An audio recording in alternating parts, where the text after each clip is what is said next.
ዶክተር ዘበነ ለማ የብሉይ ኪዳን ታቦትና የአዲስ ኪዳን ታቦት ልዩነት የለውም አንድ ነው ብሎ ሲል ይሄኛው ልዩነት አለው እያለ ነው።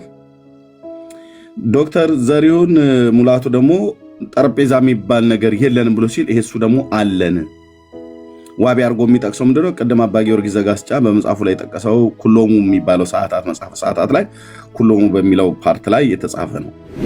እኔ ወንድማችሁ በአክብሮት የምጠይቃችሁ በፈለጋችሁት ሚዲያ በፈለጋችሁት ላይ ጥሩኝ።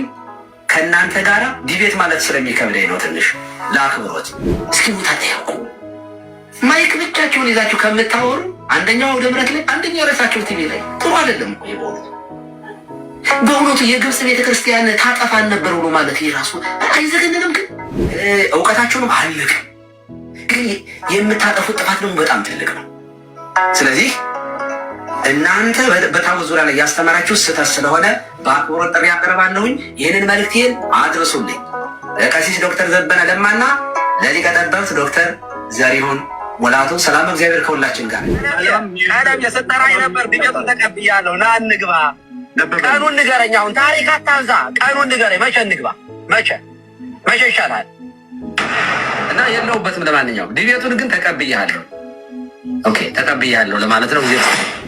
ዲቤቱ እንዳለ ይቅርብህ። እሱ አብረን ተያይዘን ነው የምናልቀው እንጂ ስህተት ነው እኮ ሙሉ ሂደት እንቅስቃሴ በሙሉ ስህተት ነው። ግን አንተም ደግሞ ያው እኛው ጋር አይልምጡን በዛው ልክ እንዳታስበላን ለማለት ነው። ሌላው ግን ያልካቸው ቅድም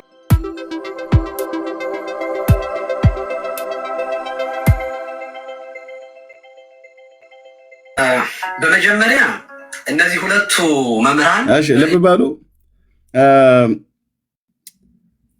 ዶክተር ዘበነ ለማ የብሉይ ኪዳን ታቦትና የአዲስ ኪዳን ታቦት ልዩነት የለውም አንድ ነው ብሎ ሲል ይሄኛው ልዩነት አለው እያለ ነው። ዶክተር ዘሪሁን ሙላቱ ደግሞ ጠረጴዛ የሚባል ነገር የለንም ብሎ ሲል ይሄሱ ደግሞ አለን። ዋቢ አድርጎ የሚጠቅሰው ምንድነው? ቅድም አባ ጊዮርጊስ ዘጋስጫ በመጽሐፉ ላይ የጠቀሰው ኩሎሙ የሚባለው ሰዓታት መጽሐፍ ሰዓታት ላይ ኩሎሙ በሚለው ፓርት ላይ የተጻፈ ነው። ዲያቆናት እኛንን የምንለው እሱን ክፍል የነበረ ማለት ነው። ኦኬ።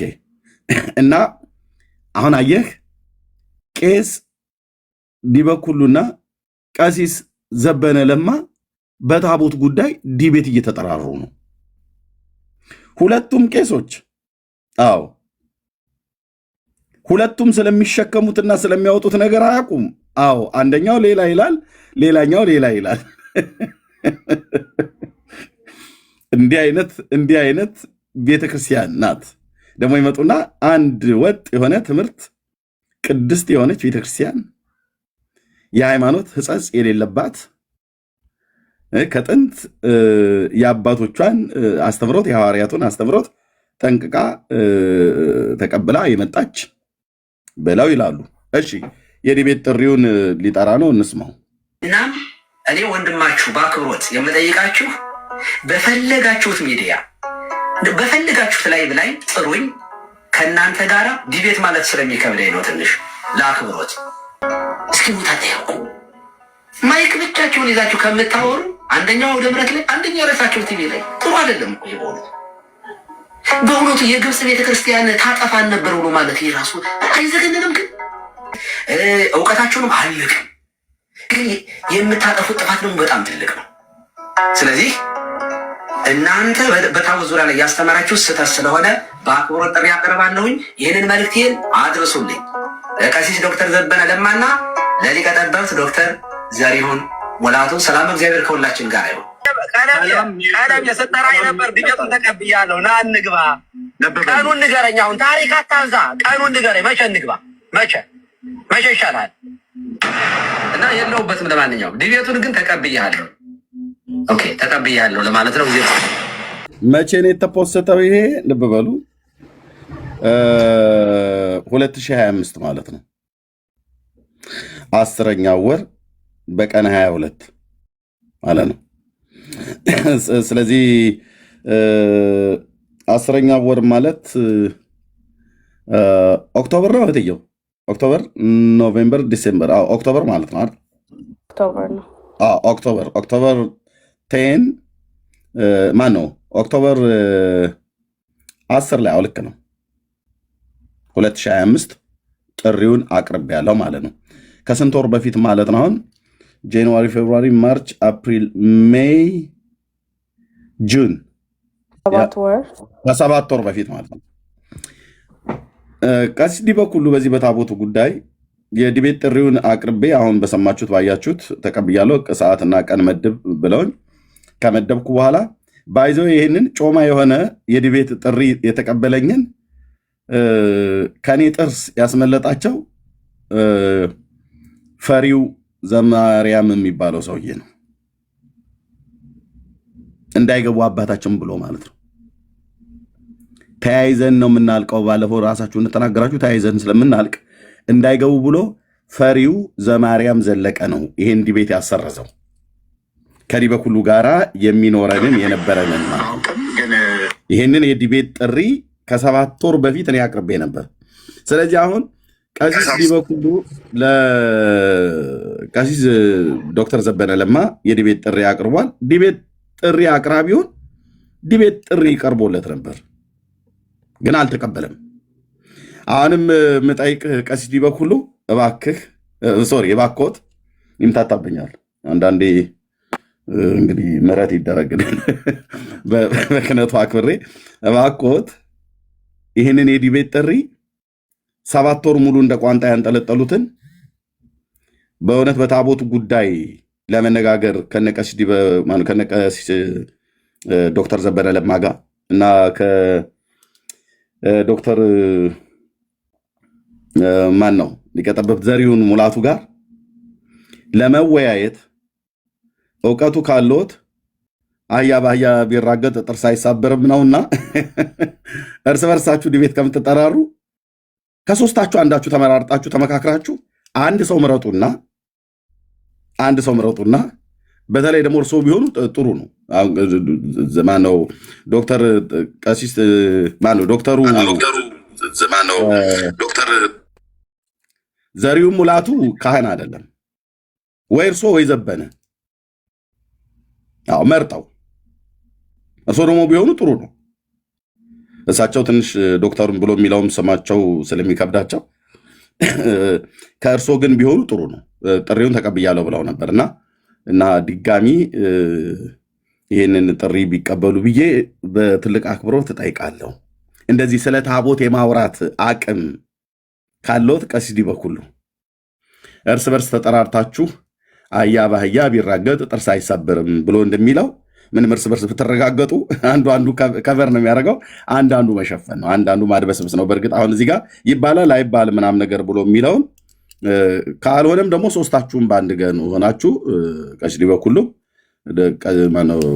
ዶክተር ዘበነ ለማ ሊቀ ጠበብት ዘሪሁንም ሶስታችሁ በአንድ በኩል ሆናችሁ እኔ በአንድ በኩል ሆኜ ደቂቃ ተይዞልን ይሄን ጉዳይ በቃ ዓለም እያየ ይዘጋ ታሪኩ።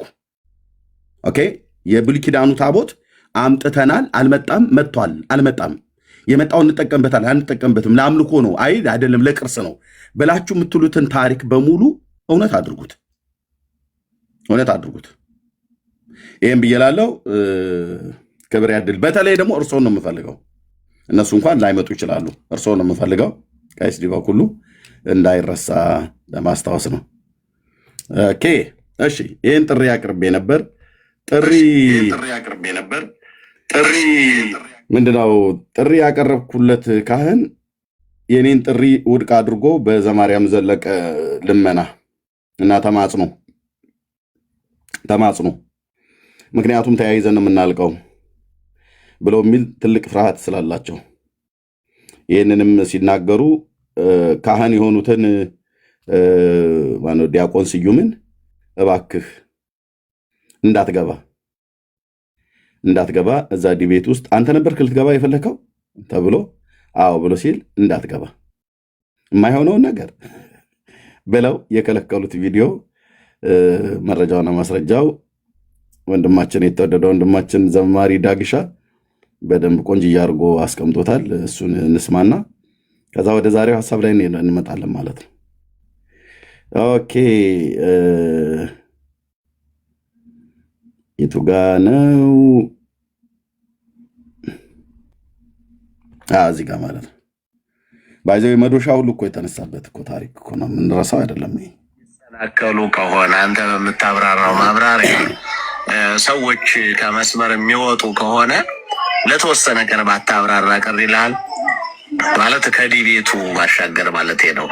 ዲቤቱ እንዳለ ይቅርብህ፣ እሱ አብረን ተያይዘን ነው የምናልቀው እንጂ ስህተት ነው እኮ ሙሉ ሂደት። ሊቀ ሊቃውንት ቀለመወርቅ ናቸው። ዲያቆን ስዩምን እሳቸውም ካህን ናቸው፣ እሱም ካህን ነው። በክህነቱ አንድ አይነት ክህነት ነው። ክህነት ነው። በክህነት እሱኛው ዲያቆን ነው፣ እሳቸው ካህን ናቸው፣ እሳቸው ካህን ናቸው። የአንደኛው ክህነት ከሌላኛው ክህነት ያለው ስልጣን እንዳለ የስልጣን ማዕረጉም ደግሞ ትምህርቱም የተለየ እንደሆነ በአቅም ግን ይሄም ካህን ነው ተብሎ የሚባለው ስልጣን ነው። ይሄም ካህን ነው የሚባለው እና ተያይዘን ነው የምናልቀው ብለው ያሉበት ነገር ማለት ነው። እና ይሄ ነበር የዲቤት ጥሪውን ያቀረበልኝ ዲያቆኑ ማለት ነው። ስቀበለው እንዴ ባለፈው የደረሰብንን ነገር አልሰማም እንዴ አላየም እንዴ? በዲያቆን ፈለገ እኮ የደረሰብን እኮ ኪሳራ እኮ መቼም ልመንሰው ማንችለው ነው። ያው ጓዝ ጨርቁን ድንኳኑን ነቅሎ ጠላታችሁ ጥፍት ይበል ከሶሻል ሚዲያ ዓለም ነው የጠፋው። ላባው የተነቀለ ዶሮ መስሎ ወደ ቤት ገብቷል። ሂዱና የሴት ቅምጥ ብላችሁ ስደቡት ብሎ ሲለን የነበረው ማለት ነው። ይሄኛውን ባለተራ ላባው ይነቀል ነበር። አሁን እኔ እሳቸው ነው የምፈልገው። በመድኃኔዓለም ለምኑልኝ፣ አለማምኑልኝ። በእግር በፈረስ ሄዳችሁ ለምን ካህን ፈለክ በለካል? ስለ ታቦት ከካህን ጋር ነው ማውራት ያለብኝ። ዲያቆን በዲያቆን ወጣቶቹ እንደሚሉት አይነፋም ነው። ይሄ በቃ ሁሌ ዲያቆን ላይ ቸክለ ሁሌ ከዲያቆን ጋር ሁሌ ከምንመን ጋር አሁን ወደ ካህናቱ ከፍ እንበል እና ይሄ ጥሪ ነበረ የቀረበው ከኛ ጋር አይደል የምትውል። ያው እንግዲህ ተያይዘን ነው የምናልቀው። ዲቤቱ ይቅርብ፣ ከኤርሚያስ ጋር ትግባ። ለምን ታስበላናለህ፣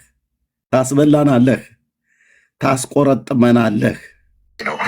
ዲቤቱ እንዳለ ይቅርብህ፣ እሱ አብረን ተያይዘን ነው የምናልቀው እንጂ ስህተት ነው እኮ ሙሉ ሂደት እንቅስቃሴ በሙሉ ስህተት ነው። ግን አንተም ደግሞ ያው እኛው ጋር አይደል የምትውል፣ በዛው ልክ እንዳታስበላን ለማለት ነው።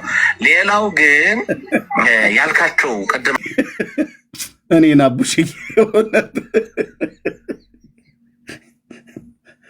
አንድ ደቂቃ ተናግሮ 8 ስህተት ነው የሚሳሳተው። ሊቀ ሊቃውንት ቀለመወርቅ ናቸው ቁጭ አድርገው የሚነግሩት።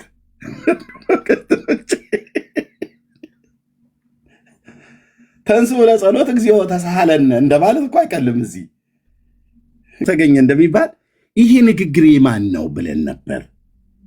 በእውነት እኔም እንደ ድቁናዬ ወደኋላ ዞር ብዬ መልከ ማርያም፣ ውዳሴ ማርያም ላይ በእውነት እንደዚህ አይነት ንግግር አልተማርኩም።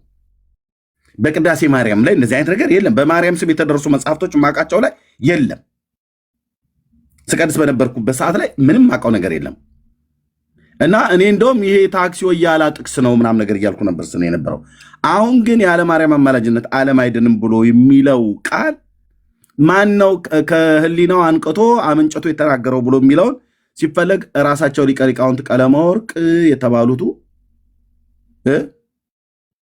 እሳቸው የኔ ዘመድ ናቸው ያሉት። እሳቸው ማርያምን ከመውደድ የተነሳ ሁሉ ቀን ስብከታቸው ያለ ማርያም አማላጅነት ዓለም አይድንም ብለው ነበር የሚሉት።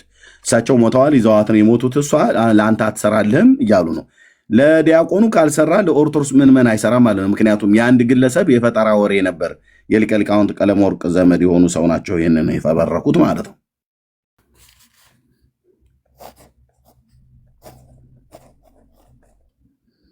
ፈሪው ዘማርያም ይባላል። ዘለቀ አንድ ቄስና አንድ ዲያቆን ከእጄ ያስመለጠ ማለት ነው። ኦኬ እንደው የደምረውን ብንተው አሁን እሱ ዲያቆን ነው፣ ዘማርያምም ዲያቆን ነው፣ ዲበኩሉ ቄስ ነው።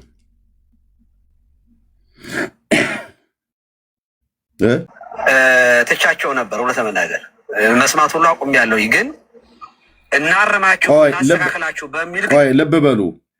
ዲበኩሉ አሁን ዶክተር ዘበነንና ዶክተር ዘሪሁን ሙላቱን ዲቤት ጥሪ የጠራው እዚህ ቲክቶክ ላይ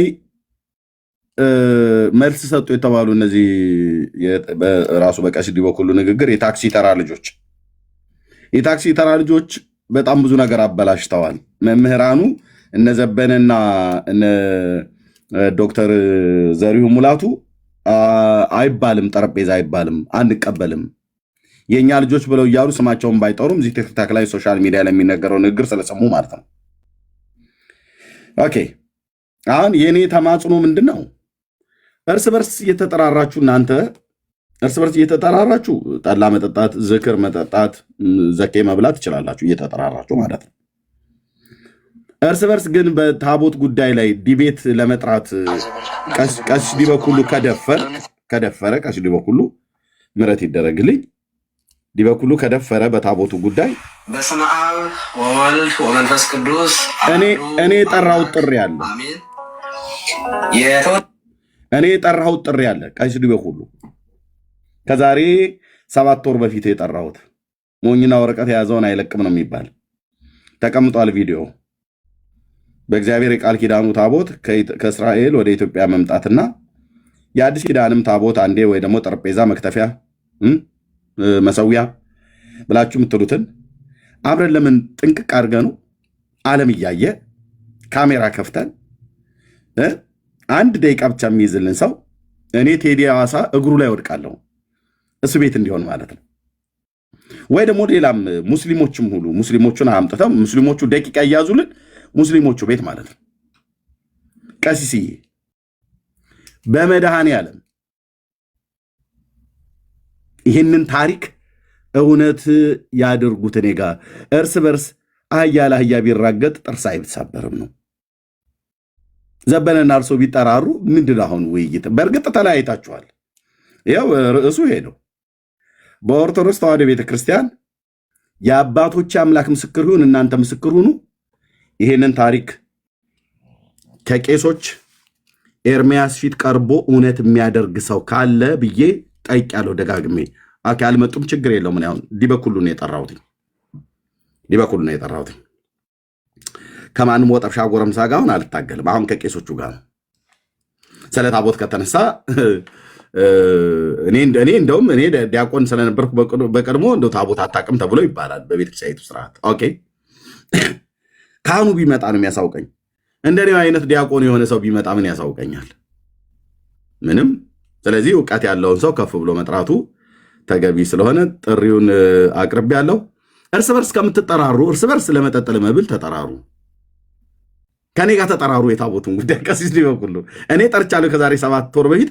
ይህን ጥሪ ለእኔ ያድርገውትና በብሉይ ኪዳንና በአዲስ ኪዳን ታቦት ነገርን ከስሩ ውሃን ከጥሩ እንዲሉ ከብሉይ ኪዳን እንጀምራለን። እንዴት እንደመጣ ይተርኩታለን። የፊት መጽሐፍትን ገልጠው በእውነት በግዕዙ፣ በዕብራይስጡ፣ በአማርኛው ሰዋስውን እየሰካኩ በህዝብ ፊት በቃ ጴንጤ ገለባ መሆኑን ያሳያሉ። ወይ ደግሞ ገለባ ኦርቶዶክስ መሆኗን እኔ ያሳያለሁ ማለት ነው። መውቂያው በትራችን ወንጌል ነው የሚሆነው፣ ታሪክ ነው የሚሆነው። የታሪክ ጉድ ይመዘዛል። የሚመዙትን ይመዛሉ፣ እኔ ይመዛለሁ። እና በመድኃኔዓለም እርስ በርስ አትጠራሩ። እርስ በርስ ለጸበል ቅመሱ ተጠራሩ። የታቦቱን ጉዳይ ለእኛ ሲመሰጥ አለበት። ኧረ መድኃኔዓለም እና ይህንን ጥሪ እነ ዶክተር ዘበነ ለማ ምናልባት ላይመጡ ይችላሉ።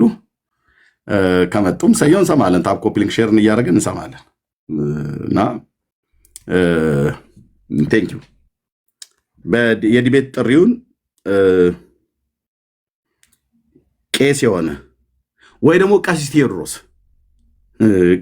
ቄስ የሆነ በተለይ እዚህ ቲክታክ ላይ የሆነ ወሬ ሲወራ ገስት ልካችሁ ጠላችሁን ጠጥታችሁ መታችሁ የባህረ ነው ወይ ሳለ ነው ወይ ቀበነ ብላችሁ ብትሉት እናንተን ለሞት መድኃኒት ትፈለጋላችሁ። በታቦቱ ጉዳይ ላይ ኤርሚያስ ሊያወራችሁ እፈልጋለሁ። ቄስ እነ ቀሲስ መምህር አቡኑ ከአሜሪካ ሀገር ተንቀሳቀሱ እንጂ ተንቀሳቀሱ። እነ ቀሲስ ተስፋዬ መቆያ ተንቀሳቀሱ እንጂ ዱብ ማለት ነው። ታቦቱ አለን ብላችሁ 3000 ዓመት ሙሉ የዋሻችሁት እውነት መሆኑና አለመሆኑ በእውነት በዚህ ትውልድ ፊት ልታሳዩ ይገባል እያልን ነው። አማርኛ አይሰማም እንዴ? ይሰማል እኮ አይደል? አዎ አዎ አዎ አዎ አዎ አዎ አዎ። የዛን ቀን የሰናዖር ግንብ የባቢሎን ግንብ እንዴት እንደፈረሰ በዱራ ሜዳ ናቡከደነጾር ያቆመው ምስል እንዴት እንደደቀቀ የማ ትምህርት እንደሚደቃ ነበር። አንተ መንፈሴ እንደ ናሚስ ልጅ እንደ እዩ ነው የቸኮለብኝ። ወደ ኢዝራኤል ለበቀል ሄደ እኮ ይላል አይደል? አዎ በነብዩ በባሪያው በነብዩ በኤልያስ አፍ የተነገረውን የትንቢት ቃል ይፈጽም። ይህንን በቫርሽ የተለቀለቀ ጣውላ አለኝ። መጠረጴዛ ይባላል አይባልም? መክተፊያ ነው ይባላል ነው መሰዊያ ነው። በዲበ ጠረጴዛ ይባላል አይባልም? እሱን እኔ ጋር መተህ ጠረጴዛ ይባላል፣ መክተፊያ ይባላል፣ መደርደሪያ ይባላል። እሱን ታረጋግጣለህ ማለት ነው በመረጃ። እንዲህ ናትና የሥላሴ ባሪያ በመረጃ ፈክር ፈክር አለኝ። አንተዬ በመረጃ ታረጋግጠዋለህ። እርስ በርስ አትጠራሩ። እኛ ስንጠራችሁ እርስ በርስ አትጠራሩ። ቄስ ላይ ቄስ ይጠራራ እንዴ? በታቦቱ ጉዳይ ላይ በእርግጥ መጠራራታችሁ አንዱ በታቦቱም ጉዳይ ምን ያህል እንደማትስማሙ ማሳያ ነው። ግልጽ አይደለም እንዴ? ያጀማ ይላሉ እነኛ ዘመዶቻቸው ይነሱ ማለት ነው። ያጀማ ምዕመናን ማለት ነው። አይሰማም? ጴንጤ ገለባ ነው። ምንም እውቀት የለውም። ያቁና ታቦት የላቸው መቅደስ የላቸው ብሎ ይላል። እሱን መተህ እኔ ፊት ታረጋግጠዋለህ። በቃ ሌላውን ጴንጤ ተወው አለው። እዚህ ታጥቤ ታጥኛ ያለውልህ ወገኖች እና ፕሊዝ የምሬ ነው። ትናንት ወደ ምሽት አካባቢ ነው በእኛ ከሰዓት በኋላ አካባቢ አሜሪካም እንደዛ አካባቢ ይመስለኛል አዳም የሚባለው ኦርቶዶክሳዊ ቤት ሄድኩ ገባሁ። አባ ከና ይሉኛል ብዬ በጠብቅ በጽፍ በታቦቱ ጉዳይ ተነስቶ ነው። አዳም ለምን እንደዚህ ብላችሁ ግን ትላላችሁ?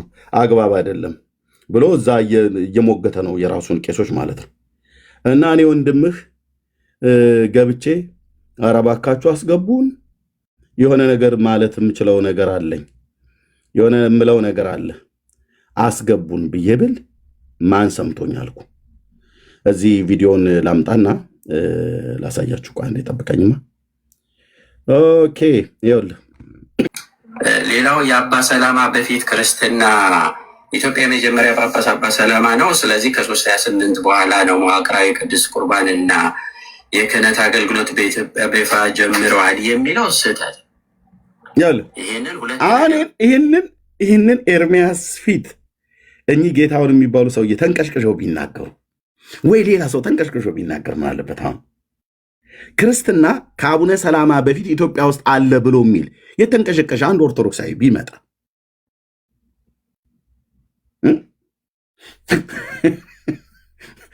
የራሳቸው መጽሐፍ እንኳን አያውቁትም። ወንድሞች እናቶች፣ ገድለ አቡነ ሰላማን እንኳን ራሱ አያውቀውም። እና ምን እያልኩ ጽፍለት ነበረ ማነው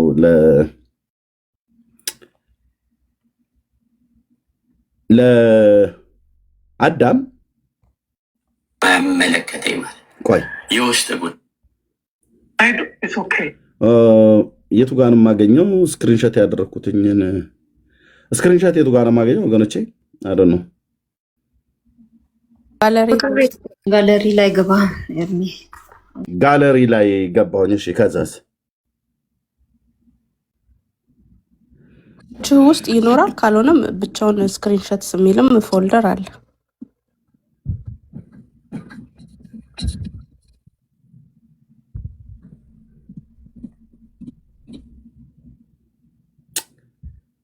አይፎን ነው አይደል? አይፎን ነው። ምኑ ጋር ነው የማገኘው? ሴቲንግ ውስጥ ነው አይደል? እዛው ጋለሪ ውስጥ ጋለሪ ውስጥ ስክሪንሾት የሚል ፎቶዎች ውስጥ ፎቶ ውስጥ ይደባለቃል፣ አንድ ላይ ይደባለቃል።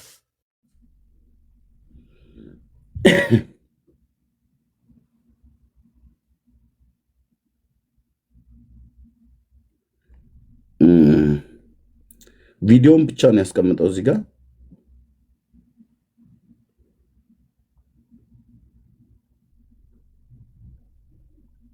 ቪዲዮን ብቻ ነው ያስቀመጠው። ስክሪንሾት የሚል ፎልደር የለውም ብቻውን ፎቶ ስትከፍት። ኦኬ እስቲ ማፕ ሴቭድ ኦኬ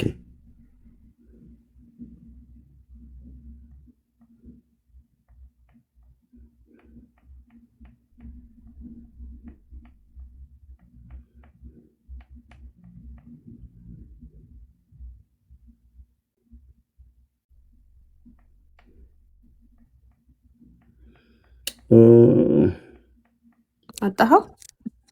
ባገኘው ደስ ይለኛል፣ ግን ስክሪንሾት አድርጌዋለሁ በሙሉ። ስክሪንሾት ካረከው ፎቶ ውስጥ ነው ተቀላቅሎ የሚገባው። ሁለተኛ ኦፕሽን ደግሞ ስክሪንሾት የሚል ብቻውን ፎልደር አለ፣ እዛ ውስጥም ታገኘዋለህ። ይህም በሙሉ የቪዲዮ ፓርት ነው። ኦኬ ሌላ ሰው እየጻፈልህ ነበር እኮ ሌላ ስልክ ላይ ይሆናል ብለህ። ቴንክ ዩ። እና ትናንት የነበረው መርሃ ግብር ላይ ከመጀመሪያ ጀምሮ ከገባሁበት ጊዜ ጀምሮ ያወራሉ። እስቲ በቅድመ ተከተል ካስቀመጥኩትኝ አይደል ነው ኬቱ ጋር የጀመረውትኝ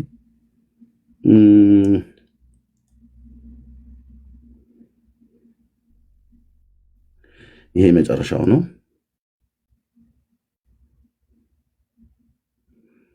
ኦኬ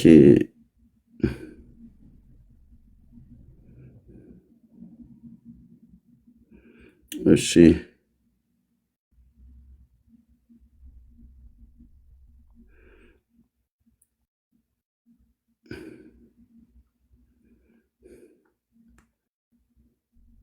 ያው እዚህ ጋር ነው እያዩኝ ነው። ተሰብስበዋል። ዲያቆንዬ እኔታ እየተባባሉ ማለት ነው። እናገባው አዳም እየሾፈ ነው፣ እያየ ነው። ቪዲዮም አለ በኋላ ሳያቸዋለሁ። እዚህ ጋር ምን አልኳቸው? አንድ ሰው ምረጡና እኔ ገባለሁ አልኳቸው። ግባ አላሉኝም። እያዩኝ ነው። እታች አንድ ሰው እየጻፈ እያየን ነው። ሰው የሰራው መቅደስ የለም ብሎ ሁሉ እያጣጣለ ነው ምናምን ብሎ ስሜን ላልመጥራት ፈለገ። ባይዘዌ ስሙን ከጠራሁት አስታውቀዋለሁ ብሎ ነው ባዩ። የሰውዬ ነው ዓለም የማያውቀው ሰው ማለት ነው። ኤርሚያስ ግን ከፈለግ ዓለም ነው የሚያውቀኝ። ኦርቶዶክስም ካቶሊኩም አማርኛ ቋንቋ መናገር የሚችል ሰው በሙሉ ያውቀኛል። እንደው ኤርሚያስ ስሙን በመጥራት አናስተዋውቀውም ብሎ በሚል ሞኝ ፈሊጥ ማለት ነው። ግን እኔ ያለው አንድ ሰው ምረጡና እኔ ገባለሁ አልኩ።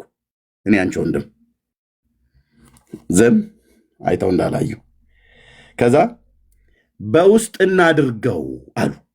በውስጥ እኔ ሲያዩ በውስጥ እናድርገው፣ ይህንን ነገር እባክህ በውስጥ እናድርገው፣ በውስጥ እናውራ ብሎ ሲሉ እኔ ምን አልኳቸው? ለምን በውስጥ በአደባባይ ለምን አታወሩም? አንድ ሰው ምረጡና እውነት ካላችሁ ከኔ ጋር ያውራ አልኩ። ኮሜንቴ ይነበባል፣ ግን አባከና ያለኝ የለም ማንም ደፍሮ ግባ እስቲ ኤርሚያስ ወንድማችን፣ እሺ ያለ ወንድማችን እንኳን ይቅር ግባ እስኪ ምን ልትለው አንተ መናፍቅም ብለው ቢሉኝ እኔ ችግር የለብኝም። ሜዳውን የምፈልገው እና ከዛ ከዚህ ከሁለቱ ላይ ነው ያለው። ከኔ ጋር ለምን አታወሩም ብዬ ካልኩ በኋላ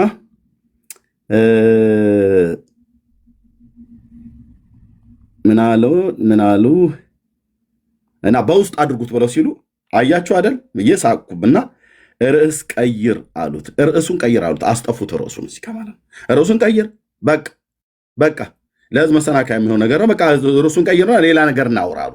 እኔን ሲያዊ ማለት ነው። አያችሁ አይደል ብዬ ሳቅኩና ርዕስ ቀይር አሉት። ለምን ከኔ ጋር አታወሩም? የኔ ተማጽኖ ነው።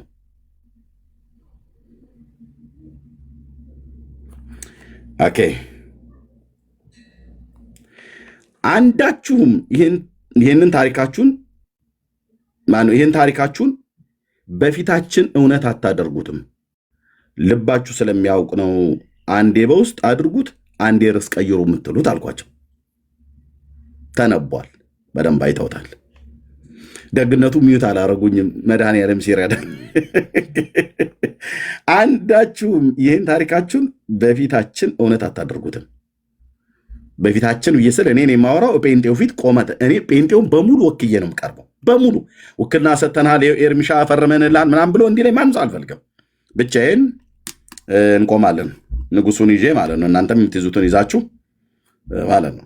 ማንም ግን ዞር ብሎ ኮሜንቱን ያነባሉ። የተናገሩት ነው። ከዛ ዶክተር ሳምሪ ምን አለችን? ለተናገሩ እውነቱን ዘኢየሱስ ስትመልስ በታቦተ ጽዮን ነው አለች።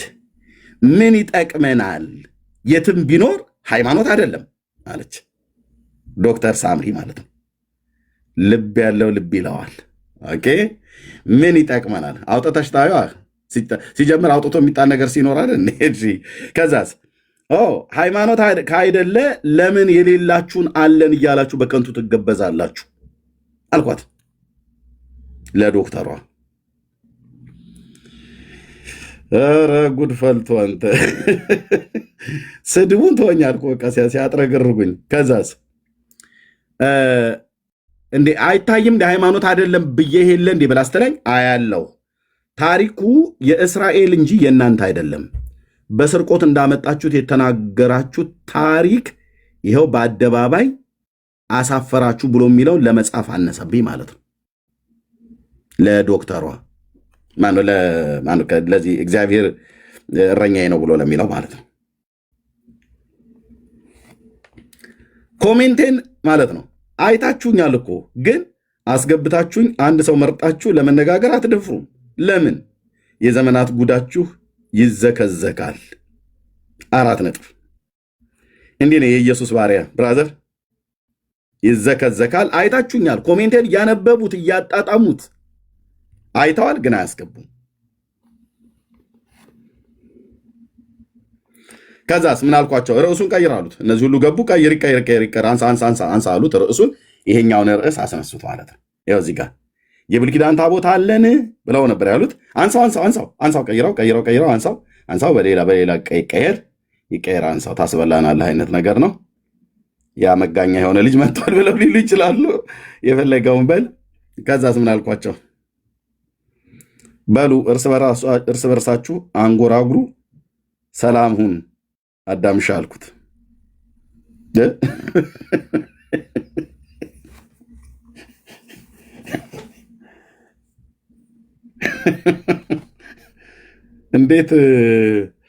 እንዴት እኮ እንደሚቀለድና ምን አሉ እዛ ቪዲዮ ላይ እዩት። ወደ ቪዲዮ እንሂድ። ይቅርታ ስላቆየኋችሁ እንደዚህ ትንሽ ዝርክርክነቴ ቪዲዮውን ማዘጋጀት ነበረብኝ። ኦኬ እሺ። መለከቴ ማለት የውስጥ ጉዳይ ስለሆነ በእኛ ቤተክርስቲያን ይሄ ስላለ ካህናት ብቻ የሚያውቁት አለ፣ ምዕመናን የሚያውቁት አለ፣ የማያውቁት አለ። ከካህናቱ ራሱ አሁን ዲያቆናት የማይነቁት የማያዩት ነገር አለ። ቀሳውስቱ የማያዩት የሚያውቁት፣ ኤጲስቆጶሳቱ ብቻ ደግሞ የሚያደርጉት ነገር አለ ማለት። ስለዚህ እነዚህ ነገሮች እኔ አሁን የገባው ሰው ዳቪ ነው። ዴቪድ እንዴት ነህ? ሰላም ኤርሚ፣ እንዴት ነህ? ደህና ነኝ። ከየት ቤተ እምነት ነው? የገባው አልመሰለኝም ነበር። ይቅር። እሺ፣ ችግር የለም። እሺ፣ እንኳን ደህና መጣህ። እንኳን ደህና ቆየኝ። አገልጋይ ነህ? አገልጋይ አይደለሁም። ስለላክልኝ ነው። ቅድም ገብተህ ነበር ሳይንስ አይ አንተ ዲቤቱን የማይመጥኑ ጋር ከምትጠራ ለምን የሚመጥኑ ጋር ጠራ? ምን ዘማሪያም ጠርቶሃል፣ ለምን እሱን አትቀበልም? ቀሲስ አንተ ታላቅ አትመጥናቸውም አንተ። ኦኬ እሺ፣ ሰምቻለሁ። አንዴ እሺ፣ ቴንኪው። ቀሲስ ዲበኩሉ አይመጥኑህም እያለኝ ነው ወንድማችን። ያው በእውቀት አናሳ ናቸውንና እያለ ነው። ዶክተር ዘበንም አይመጥንህም። አይ ቆይ ሚዩት አድርገው ቦታኒካ ልሰራ አይደል? እኔ ቆንጅዬ ቦታኒካ ልስራ ብዬ ካልኩኝ ሚዩት አድርገው። ቴንኪው። ሰምተናል እኮ በቃ ኦኬ። በዜሮ ፎሎወር መተህ ማለት ነው። ምን እያለ ነው? ቀሲስ ዲበኩሉን ቀሲስ ዲበኩሉ እኮ ዝም ብሎ የጠመጠመ ቄስ ነው እንጂ ዝም ብሎ መሀይም ነገር ነው እያለን ነው። ዘበንም ዝም ብሎ ዶክተር ነው የተባለው እንጂ ተረት በማውራት ነው የሚታወቀው። አይመጥንም ነው የሚመጠን አንድ አለ ብለው የሚሉት ዘማርያም ዘለቀ ነው። ሁሉ ቀን ዘማርያም ብለው የሚሉት ማለት ነው። ኦኬ በዜሮ ፎሎወር ላይ የመጣኸው በታች ኮፒ ሊንክ ሼር ታብ እያደረክ ቀጥል። ማየት ቢገባና ጥቅል ነገር ባንሰጥ የሚል ነው። ሌላው የአባ ሰላማ በፊት ክርስትና ኢትዮጵያ የመጀመሪያ ጳጳስ አባ ሰላማ ነው። ስለዚህ ከ328 በኋላ ነው መዋቅራዊ ቅዱስ ቁርባን እና የክህነት አገልግሎት በኢትዮጵያ በይፋ ጀምረዋል የሚለው ስህተት። ይሄንን ሁለት ነገር ሰጀስት ላድርግ እኔ ከምነግርህ ማለት አንደኛ ያላችሁ ቆይ አሁን እንዴት እንደሚዋሹ አባ ሰላማ ክርስትና ወደ ኢትዮጵያ የመጣበት ከአባ ሰላማ በፊት ክርስትና ኢትዮጵያ ውስጥ አልነበረም ብሎ የሚለው ውሸት ነው አለ። 3 መጽሐፍቶች አሁን እዚህ እኔ ጋር አሉ። በገልጣቸው እያንዳንዱ ይናገራል።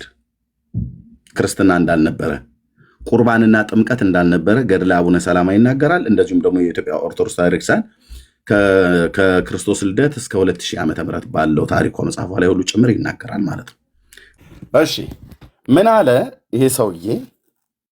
በኢትዮጵያ ውስጥ ክርስትና ከአቡነ ሰላማ ከፍሬምናጦስ በፊት ነበረ ብሎ አለ። በገድለ አቡነ ሰላማ በሚባለው በዚህ መጽሐፍት ላይ በገጽ 26 ጀምሮ በምናንበት ጊዜ በተለይ ገጽ 26 ቁጥር 8 ላይ ሲናገር እስኪ እታች ያላችሁ ሰዎች መልሱልኝ ይሄን ጥያቄ ስጠይቅ። የወንጌል ሰበካ በሌለበት እና ጥምቀት በሌለበት እና የጌታ እራት በሌለበት ቤተክርስቲያን አለች? ወገኖች እስኪ መልሱልኝ። ጥምቀት በሌለበት፣ የወንጌል ሰበካ በሌለበት፣ ቅዱስ ቁርባን ብለው በሚሉት በሌለበት ቤተክርስቲያን አለች? የለችም አይደል? ኦኬ እዩ ቁጥር 8 ገጽ 26 አቡነ ሰላማ የመጀመሪያው ጳጳስ እንደዚህ ይላል። እዩት። ዳግመኛ ሊቀ ጳጳሱም ጸባይህ እንዴት ነው? ሊቀ ጳጳሱ የተባለው እዚህ አትናቴዎስ ነው። ጸባይህ እንዴት ነው ብሎ የሚለውን አቡነ ሰላማ ነው። ጸባይህ እንዴት ነው? ስራህስ ምንድን ነው? የመጣህበትስ ሀገር ከወዴት ነው አለው። ፍሬምናጦስም አቡነ ሰላማ ማለት ፍሬምናጦስ ነው። መልሶ የመጣሁት ከኢትዮጵያ ሀገር ነው። አባቴ ሆይ ልመናዬን ስማ፣ ጸሎቴንም አድምጥ። ደጋጉ ነገስታት አብርሃም አጽብሃ ጥምቀትና ቁርባን ሊቀበሉ ፈልገው ወደ አንተ ልከውኛልና ከዚህ በፊት ይላል ያለ ከዚህ በፊት ወደ ኢትዮጵያ ሀገር ሐዋርያ አልተላከም፣ ጥምቀትና ቁርባንም በእነሱ ዘንድ አልነበረም። ዋት እሺ እህትዬ ምንድን ብሎ የሚለው ክርስትና ነበር ይላል። ታዲያ ጥምቀት ቁርባን ሐዋርያም ተልኮ ወንጌል አልተሰበከም፣ ጥምቀት ቁርባንም የለም፣ በእነሱ ዘንድ አልነበረም ማለት አብርሃም አጽብሃ በነበሩበት ዘመን ጥምቀትና ቁርባን የለም በኢትዮጵያ ውስጥ። ጥምቀትና ቁርባን በሌለበት ክርስትና አለ? የለም። ስለዚህ ምክንያት በእነዚህ ደጋግ ነገስታት በአብርሃና አጽብሃ ፍቃድ ወደ አንተ መጣሁ አለ። እንደዚህ ነው የማጋልጥልህ ማለት ነው። ኦኬ በገድለ ማነው በኢትዮጵያ ኦርቶዶክስ ተዋሕዶ ቤተክርስቲያን ታሪክ ከ2000 የኢትዮጵያ ኦርቶዶክስ ታሪክሳን ከታሪክ ከልደተ ክርስቶስ እስከ 2000 እስከ ሚሊኒየሙ ማለት ነው ባለውም ላይ እዚህ ስለ ኢትዮጵያው ጃንደረባ የሚናገረው አለ። ኢትዮጵያው ጃንደረባ የክርስትናን እምነት ተቀብሎ ወደ ሀገሩ እንድተመለሰ የክርስትና እምነትንም ስርዓተ ጥምቀትንም ለሀገሩ ሰዎች በመግለጹ የክርስትና እምነት ዜና ብዙዎች ጆሮች እንዲደርስና እንዲስፋፋ አድርጓል አለ። ምን ይኸውላችሁ እንዴት እንደሚጣል አውቄ ነው የማነበው። ጥምቀትን ለሀገሩ ሰዎች አለ። ይህ ሰው ወደ ኢየሩሳሌም ሄደ ተብሎ የሚታመነው በ34 ዓመተ ምህረት ነው። ጌታችን ኢየሱስ ክርስቶስ ሞቶ ከተነሳ ከ1 ዓመት በኋላ ማለት ነው። ወደ ኢትዮጵያ ሲመጣ ጥምቀትን ይዞ መጥቷል ማለት ነው። አዎ ታዲያ አብርሃና አጽብሃ ወንድማማቾቹ ለምን አልተጠመቁ? በዚህም ምክንያት በኢትዮጵያ የክርስትና እምነት ታሪክ የሚጀምረው ከዚያን ጊዜ ነው ይላል። ይሄኛውስ በፍጹም የለም በፍሬምናጦስ ዘመን ነው ይላል። ይሄም የኦርቶዶክስ ነው፣ ይሄም የኦርቶዶክስ ነው። እዚህ የጻፈችውን እዚህ ትኮንነዋለች፣ እዚህ የኮንነችውን እዚህ ትጽፈዋለች፣ እዚህ ጋር የጻፈችውን እዚህ ጋር ታፈርሰዋለች። ኦኬ ይጎ እኔ ምንም ልረዳችሁ አልችልም ወንድሞቼ፣ እናቶቼ። ይነበብልሃል ጥርስ ከምላሱ እያወጣ ኦኬ። ከዚህም በላይ እንደተተረከው የክርስትና እምነት ወደ ኢትዮጵያ የገባው የመጀመሪያ መቶ ክፍለ ዘመን በ34 ዓመተ ምህረት ቢሆንም ቤተ ክርስቲያኒቱ በመንበረ ጵጵስና ደረጃ ተደራጅቶ ተልኳን ለማከናወን የበቃችው ግን በኋላ በአራተኛው መቶ ክፍለ ዘመን ነው ይላል። 400 ዓመት ሙሉ ቤተ ክርስቲያኒቱ አለች ብለው በውሸት ዋሹ። ጳጳስ የሌላት፣ ካህን የሌላት፣ ወንጌል ስብከት የሌላት፣ ጥምቀት የማታጠምቅ፣ ቅዱስ ቁርባን የማታቆርብ ግን ቤተክርስቲያን አለች ይላሉ። ወንድሞች ናቶቼ፣ ውሸት። ኦርቶዶክስ በ34 ዓመተ ምህረት አልተመሰረተችም። ኦኬ፣ ፍሬምናጦስን ይዝላችኋለን በግርድም ደግሞ ማለት ነው። በአራተኛው መቶ ክፍለ ዘመን ነው አለ። በቃ ተደዘጋናም ጀምረው ፍሬምናጦስ ላይ አቡነ ሰላማ ባይዞ የእኚህ ጳጳስ ከንፈራቸውን ተስመው ነው ጳጳሱን ከንፈሩን ስመው ነው ጵጵስና የሰጡት። እንዲህ አይነት ሹመት ነበር የነበረው ድሮ። አሁን ነው በመስቀል የሚበራረኩት እንጂ ያኔ ከንፈር ለከንፈር ነው፣ ወንድ ለወንድ ከንፈር ለከንፈር ተሳስሞ ነው ጵጵስና የሚሰጠው። ማን ያለው? መጽሐፉ። እገልጠው አንድ ሰው ብቻ ነው ለሞት መድኃኒት የሚፈለገው። አንድ ሰው ገብቶ ሊያወራ የሚችል ውሸታም ኤርሚያስ አንተ ሁሉ ቀን መዋሸት አይደብርህም ብሎ የሚል ሰው ማለት እንደሱ አይነት ሲመጣ እገልጠዋለሁ። ከንፈር ለከንፈር ቅዱስ አትናቴዎስ የአቡነ ሰላማ ከሳቴ ብርሃን ፍሬምናጦስን ከንፈሩን ይዞ መጠመጠው እና ከንፈሩን አስሞ ነው ጵጵስና የተቀበለው። ማ ፍሬምናጦስ። ባለፈው የሰዋስወ ብርሃን መንፈሳዊ ኮሌጅ አስተማሪ የተባለ ቴዎሎጂ አስተማሪ የተባለው መጥቶ ከልጆቼ ከራሴ ጀምሮ እሱን መጽሐፍ ካነበብከው እመቤቴ ሊተሰንጥቀ ትድፋት ታጥረግርግ እያለኝ የእርግማን ውርጅብኝ ከፍቻ ያነበብኩታ የእሱ እመቤቴ ብሎ የሚላት እርግማኑ ምኔ ላይ አይሰራም። ለምን አታንብብ ነው ኤርሚያስ፣ አታንብብ። ለምን ታነባለህ? ያነበብከውን ደግሞ ለራስህ ለምን አትይዝም? ለምን አደባባይ ላይ ታሰጣብናለህ ነው። እሺ ነበባል። እርሱም ፍሬምናጦስ ማለት ነው የእኛን ቋንቋ ባህል የእነርሱን ቋንቋና ባህል ከሚያውቅ ከአንድ በቀር የለምና ወደ እስክንድሪያ ሄደህ ክህነትና ስርዓተ ቁርባንን አምጣል። ዋት አብርሃ አጽብሃ ናቸው እዚህ ጋር። አብርሃ አጽብሃ የሚባሉቱ የአክሱም ዳይናስቲ ማለት የአክሱም ኪንግደም ይመሩ የነበሩት ወንድማማቾቹ ያኔ ኢትዮጵያን ይመሩት እነሱ ስለነበሩ ከዛ ምን አሉት ፍሬምናጦስን የእኛን ቋንቋና የኢትዮጵያን ማለት ነው ባህል እንደዚሁም የነሱን ቋንቋ የግብፃውያን እንደዚሁም ባህልንም የሚያውቅ ከአንተ በቀር ሌላ የለምና ይሄ ፍሬምናጦስ የተባለው ሰው የኢትዮጵያን ቋንቋ ባህሏንም ያውቃል፣ የግብፃውያንን ባህልና ቋንቋ ያውቃል።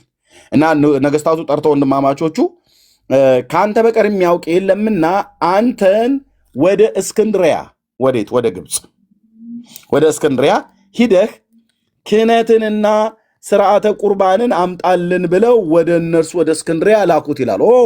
አምጣልን ብለው ያሉት ኢትዮጵያ ውስጥ ስርዓተ ክህነትና ቁርባን አልነበረም ማለት ነው። እስከ መቼ? እስከ አራተኛው መቶ ክፍለ ዘመን ድረስ። እግዚኦ! በራስ መጽሐፍ መደብደብ የማይሰለቻችሁ፣ በራሳችሁ መጽሐፍት መቀጥቀጥ የማይሰለቻችሁ፣ እኔም አይሰለቸኝም። ኦኬ አምጣልን ብለው አሉት። አዎ ሂደህ ክህነትንና ካህን ስለሌለ እኮ ነው ክህነትን አምጣልን ያሉት። ከዛስ ስርዓተ ቁርባንን የሚያቆርባቸውም ካህን የለም፣ የሚያጠምቃቸውም ካህን የለም።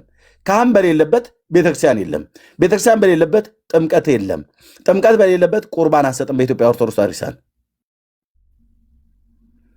አምጣልን አሉት። ይነበብልሃል። ጊዜው 325 ዓመተ ምህረት በኒቅያ ከተማ በተደረገው ዓለም አቀፋዊ የቤተክርስቲያን ጉባኤ አርዮስ ተወግዞ ከቤተክርስቲያን የተለየበት እንደዚሁም በ328 ቅዱስ አትናቴዎስ የእስክንድሪያ ፓትርያርክ ሆኖ የተሾመበት ወቅት ነበር ይላል። ከዛ ነው ፍሬምናጦስ ሄደው ማለት ነው። ከዛስ ቅዱስ አትናቴዎስ ፍሬምናጦስን ከኢትዮጵያ ያመጣውን መልእክት ተቀብሎ ጉዳዩን ለማየት ጉባኤ ያደረገ። የቀረበውን ጉዳይ በቅዱስ ሲኖዶስ ሊቀመንበርነት በጉባኤ ታይቶ የሀገሩን ቋንቋና የህዝቡን ባህል የሚያውቅ ከፍሬምናጦስ በቀር ሌላ ስለሌለ ፍሬምናጦስ የኢትዮጵያ ጳጳስ ሆኖ እንደተሾመ በጉባኤ ተወሰነ ይላል። በጉባኤ ተወሰነ ይላል። ይሄ ጉባኤ ተወሰነ ብሎ የሚለው ውሸት ነው። ጉባኤውን ግማሹ አለ ይላል፣ ግማሹ የለም ይላል። በውጭው ላይ የተጻፈ አለ፣ በሀገር ውስጥ የተጻፈ የለም ብሎ የሚል በጣም ብዙ ጭቅጭቅ አለው። ልለፈው። በጉባኤ ተወሰነ። እሺ በውሳኔው መሰረት ቅዱስ አትናቴዎስ ፍሬምናጦስን ኤጲስቆጶስ ዘአክሱም ወዘኩላ ኢትዮጵያ የአክሱምና የሁሉ ኢትዮጵያ ብሎ በአንብሮተ እድ ሹሞ ላከው። ፍሬምናጦስም በ330 ዓመተ ምህረት የመጀመሪያው የኢትዮጵያ ጳጳስ ሆኖ ወደ ኢትዮጵያ ተመለሰ ይላል። መቼ? በ330 ጌታችን ኢየሱስ ክርስቶስ ከሞተና ካረገ ከ330 ዓመት በኋላ። እስከዛ ድረስ ቤተክርስቲያን ነበረች? አልነበረችም። ኦርቶዶክስ ነበረች ኢትዮጵያ ውስጥ? አልነበረችም። ጥምቀት ነበር? አልነበረም። ቁርባን ነበር? አልነበረም። ክህነት ነበር? አልነበረም። ማጥመቅ ነበር? አልነበረም። የወንጌል ሰበካ ነበር? አልነበረም። የራሳችሁ መጽሐፍ ታውጥቼን መነገር አልነበረም። እና ከእስክንድሪያ እንደተመለሰ ነገስታቱ ኢዛናና ሳይዛና የተባሉት አብርሃ ወአጽብሃ ማለት ነው። ኢዛናና ሳይዛና አብርሃ ወአጽብሃ ማለት ነው። አስተምሮ አጠመቃቸው። እነሱ እስከዛ ድረስ አልተጠመቁም ነበር። አዎ። እና ክርስቲያን አልነበሩም ማለት ነው። አዎ። እና ኢትዮጵያ ውስጥ ክርስቲያን አለ ብለህ አቧራ አታጭሳ። ዳር ነው ማስይዝህ። አቧራ አታጭስ። ቡናኝን አታቡንብን እኛ ላይ መጣ ማለት ነው። የታሪክ ቡናኝ እንዲህ ሰብስበህ የማትይዘው ምንም የማይጠቅም። ያው ነገስታቱ እንኳን አብርሃ ወአጽብሃ እስክንድሪያ ልከውት ካህኑ ተሾሞ ከመጣ በኋላ ነው አስተምሮ ያጠመቃቸው። አብርሃ ወአጽብሃ ብሎም በክርስትና ስም ጠራቸው ይላል። የክርስትና ስማቸው ነው አብርሃ ወአጽብሃ። ትክክለኛ ስማቸው ኢዛናና ሳይዛና ነው።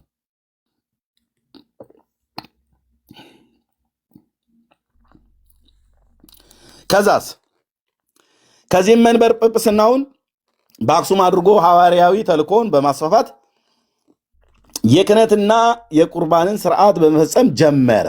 ኢትዮጵያ ውስጥ የጀመረ መቼ ነው? የክህነትና የቁርባን ስርዓት የጀመረ መቼ ነው? በ330 ዓመተ ምህረት። እስከ 330 ድረስ ኢትዮጵያ ውስጥ ክርስትና ነበር? አልነበረም። የነበረው ምን ነበር? ጣዖት አምላኪነት። ምንጭ አለ ኤርምያስ አወጣው። ሌላኛው መጽሐፍ አለ። ቆንጅዬ ዘንዶ አምላኪዎች እንደነበርን ኢትዮጵያውያን በደንብ የተጻፈ ማለት ነው በቤተክርስቲያኒቱ። ፋክት። ክህነትንና ቁርባንን ስርዓትን መፈጸም ጀመረ። የጀመረው መቼ ነው? በ330። ኦኬ። በኢትዮጵያ ወንጌልን ለማስፋፋት የሚረዱትን ቀሳውስት፣ ዲያቆናትን ሾመ። ከዛ በኋላ ነው ሹመቱ የተጀመረው። ቅዱሳት መጽሐፍትን ከሱርስ ከዕብራይስጥ ከጽር ከግሪክ ወደ ግዕዝ ቋንቋ ተመለሰ። በዚህም ምክንያት ክርስትና የኢትዮጵያ ብሔራዊ ሃይማኖት ሆነ። ከመቼ በኋላ? ከ330 ዓመት በኋላ። እዚህ ጋር የጻፈችውና እዚህ ጋር የጻፈችው አይምታታም? ይምታታል። እዚህ ጋር የጻፈችው ከዚህ ጋር ከጻፈችው ጋር ይስማማል? አዎ ይስማማል። አንድ ነገር ግን አይስማማም። ይሄኛው ትንሽ ደበቅ አድርጎታል። የሹመቱን ነገር ደበቅ አድርጎታል። እኔ ግን አወጣዋለሁ። እዚህ ቢሰውሩትም እዚህ ግን በግልጽ ስለጻፉት ይነበባል። ባይዘዌ እኚህ ጳጳስ ሲሾሙ ቅዱስ አትናቴዎስ ብቻ አይደለም ከንፈራቸውን የሳሙ። እንደዚህ አሳንሳችሁ እንዳታዩ። ጌታችን ኢየሱስ ክርስቶስ ከሰማይ ወርዶ ከንፈሩን ስሞታል ይለዋል ይሄ መጽሐፍ። መላእክት ሁሉ ወርደው በሙሉ እነ ሚካኤል እነ ገብርኤል ሱራፌል ኪሩቤል እልፍ አላፋት ወተልፊት አላፋት በሙሉ ተሰልፈው ተራ እየያዙ ስመውታል ከንፈሩን፣ የዚህን ሰውዬ ማለት ነው። እና ጌታችን ከሳመው በኋላ ከዛ ደግሞ የብርሃን እናቱ እመቤታችን እግዝእትነ ማርያም መታ ከንፈሩን ሳመችው። እነዚህ ሁሉ ስመውት ነው ጵጵስናን የተቀበለው ሰውየው። ከንፈሩ አብጧል ያላበጠም እኔን አትጠይቀኝ። መጽሐፉን ግን እገልጥልሃለሁ። አንድ ሰው እንዳይወጣ በር ዝጉልኝ።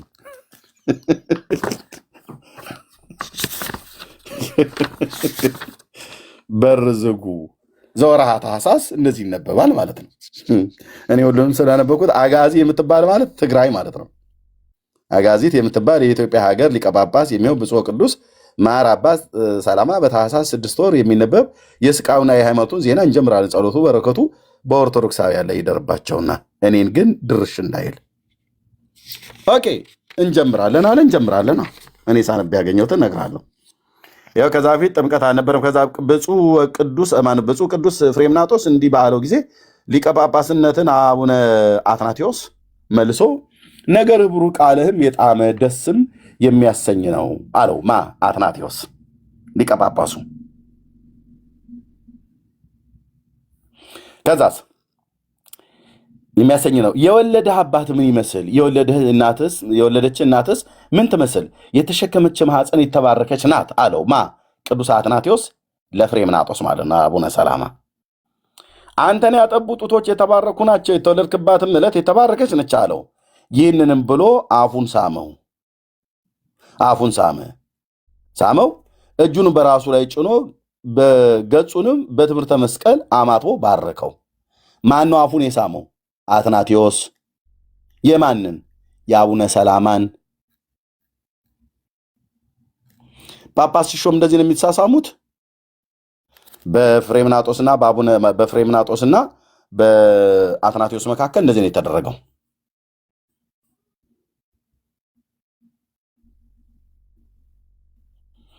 አፍ ሲሳም ከንፈር ላይ ነው የሚሳመው። አዎ ከንፈር የአፍ ክፍል ነው አይደለም? ነው ብለህ ደግሞ ተከራከር። ነው እንዴት ጳጳስ እንዴት ወንድ አፉን ይስመዋል? ጵጵስና ሹመት ሲሾሙ እየተሳሳሙ ነው ማለት ነው። ማንም ሰው እንዳይጣ በር ዝጉልኝ ብያለሁ። ተሰማዋለሁ። የትም አትሄዱም። ሌላ ሳሚ ዳግመኛ መጽሐፍ ታዋቂዎች ነን ከሚሉ ከጠቢበኞች ሰውረህ ዛሬ ለሕፃናት ስለገለጥክ በተወለድክበት ዕለት ጌታችን ፈጣሪያችን ኢየሱስ ክርስቶስ በአንድነት በሦስትነት ሆኖ የብዙ ከሆኑ መላእክት ጋር ወደ እርሱ መጣ። ፍሬምናጦስ በተወለደበት ቀን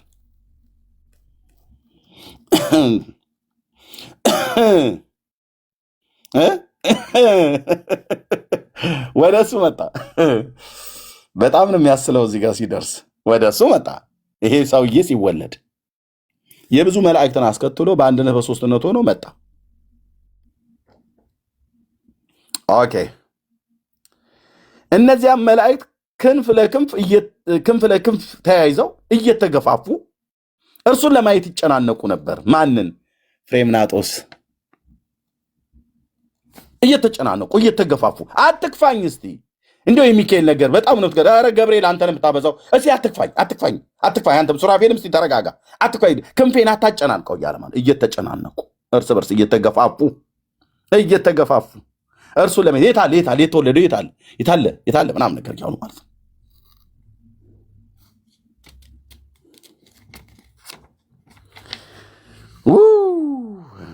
ነበር ጨናነቁ፣ ይገፋፉ ነበር።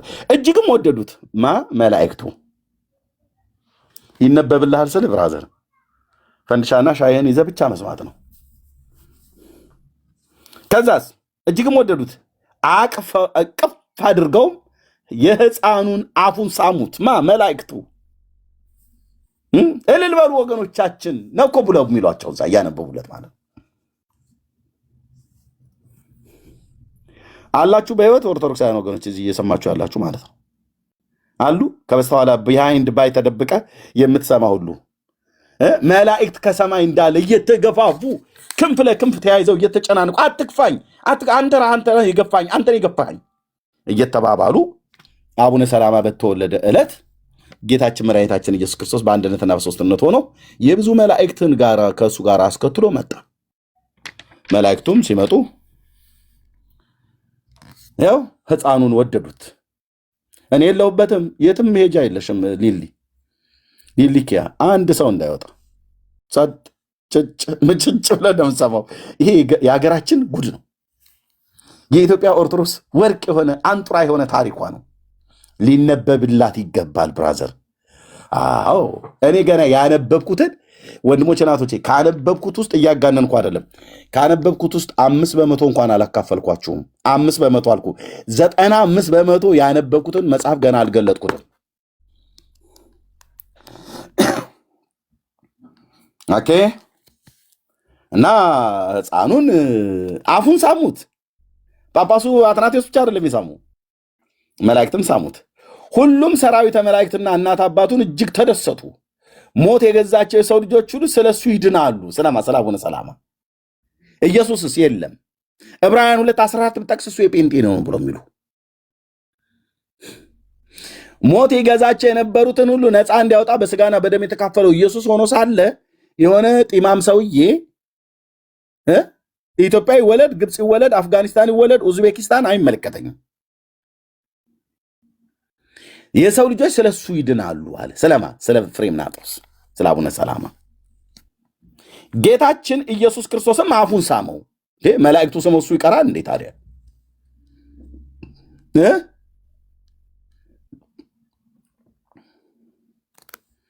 አቤት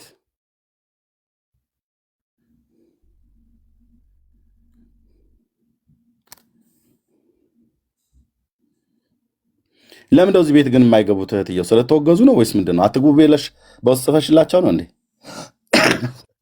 ቀሲስ ዲበኩሉንማ እሺ እኔ አናግራቸዋለሁ። እንዴ ውዴ ቄስ ዲበኩሉ እኮ ይመጣሉ። በቀደም ራሱ መጥተው ስክሪንሻት አድርጌያቸዋለሁ እኔ እዚህ ጋር መጽሐፋቸው እንደዚህ ሁሌ ነው የሚመጡት እኮ ሁሌ ያሉ እዚህ ቤት በዋናው አካውንታቸው ነው የሚቀመጡት። ደግሞ ይመጣሉ ሁሌ። ታዲያ መጽሐፋቸው እንደዚህ ጥርስ ከምላሱ እየወጣ ሲተነተን ትክክል አይደለም እንኳን አይሉም መጥተው።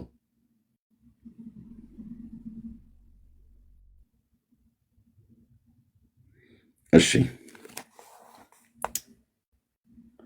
ያው መላእክት አፉን ሳሙት፣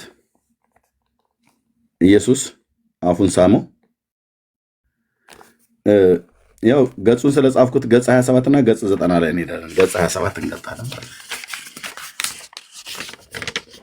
ገጽ 27 ላይ ጳጳሱ አፉን ሳመው። እዛ መላእክቱና ኢየሱስ አፉን ስመውታል። እዚህ ጋር ኢየሱስና መላእክቱ እያንዳንዱ መላእክት እየተቀያየሩ እየተፈራረቁ ነው የሳሙት። ከዛ ጌታችን ሳመው። ከዛ ደግሞ ጵጵስና ሲሾም አፉን ሳመው። ከዛ ገጽ 90 ላይስ ገጽ 90 ላይ የሁሉ መባረኪያ ነች ብለው የሚሏት በዚህችም ዕለት አምላክን የወለደች በሁለት ወገን ድንግል የሆነች ቅድስት እመቤታችን ማርያም ከአእላፍት መላእክት ጋር ከ12ቱ ነቢያት ከ15ቱ ነቢያት እና ከ12ቱን ሐዋርያት ሁሉ ጻድቃና ሰማዕታት ጋር መጥታ በያዘችው መስቀል ብርሃን ባረከችው። ቀሲስ ማርያም ማለት ነው። ቄስ ናት እነሱ ቤት። በመስቀል ባረከችው። እዚህ ግን ሴቶች እናንተ ልትባርኩ አትችሉም፣ ዶሮ አታርዱም፣ ዳቦ አትቆርሱም ይሏቸዋል። ማርያም ሴት አይደለች እንዴ? ናት። መስቀል ይዛለች አይደል? አዎ። ባረከችው ይላል አይደል? አዎ። እነሱም ውዳሴ ማርያም እደግማለሁ፣ ድንግል እናቴን እጣራለሁ፣ እንደ አባ ኤፍሬም ነይ ባርከኝ፣ ወድሰኒ ልጄ በይኝ ያሉ ሲዘምሩ ይሰማል። ኦኬ እሺ፣ መጣች። ነቢያቱን ሐዋርያቱን እና ሰማዕታቱን ሁሉ አስከትላ መጣች። በብርሃን መስቀል ባረከችው፣ አፉንም ሳመችው።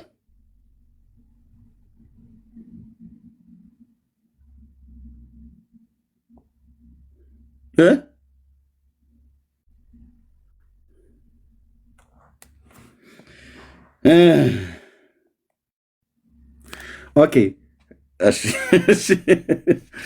የሆነ ነገር ልናገር ነበር። ኦኬ እንዴት ነው ነገሩ?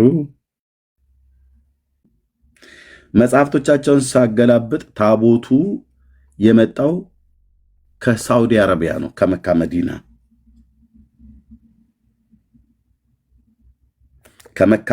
መካ መዲና ሳውዲ አረቢያ ነው የሚኖረው።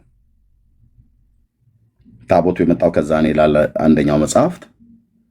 ሌላኛው መጽሐፍት ደግሞ አሁን ይሄው ማለት ነው ከግብፅ ነው የመጣ ይላል። ሌላኛው መጽሐፍ ደግሞ ከእስራኤል ነው የመጣ ይላል። ታቦቱ ከግብፅም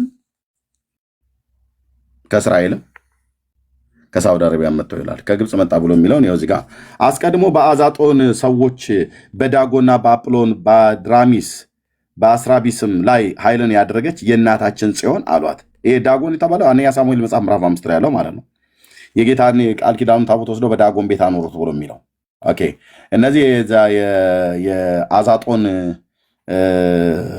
ጣዖታት ናቸው ብለው የሚሏቸው እነሱ ጣዖትን ስለሚያውቁ ጣዖት አምላኪ ጣዖትን ስለሚያምልክ ዳጎንን ብቻ ቃሉ እነኝህን ሰዎችን ግን እነኝህን ጣዖታት ግን ስማቸውን አላውቅም። የሚያውቅ ይወቅ። እኔ ኢየሱስን የማውቀው። እሺ ኃይልን አደረገች እናታችን ጽዮን። ዛሬ እቺ እናታችን ጽዮን ናት። ዛሬም በእነሱ ፊት ታላቅ ኃይልን ድንቅን ተአምራትን አደረገች። እናታችን ቅድስት ጽዮን ያነሷት ዘንድ መንበሯንም ጋር ከደብተራ ብርሃን ተነስታ ሄደች።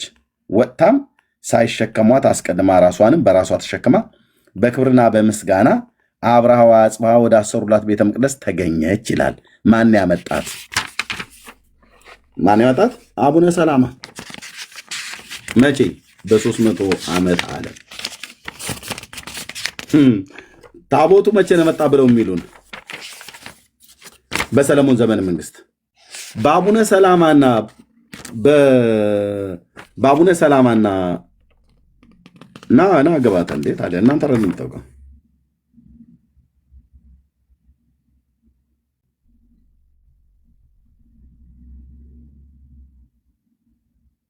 ኦኬ። እንግዳው እንደዛ አሁን ተቀመጡ። እሺ ታፕ ኮፒንግ ሼር እያደረክ ስማ።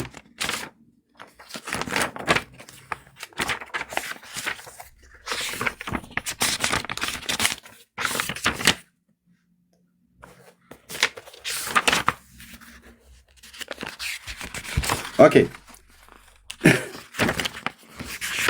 አቡነ ሰላማ ታቦቱን ለመጀመሪያ ጊዜ ከአትናቴዎስ ተቀብሎ ያመጣው እዚህ ላይ ተጽፏል።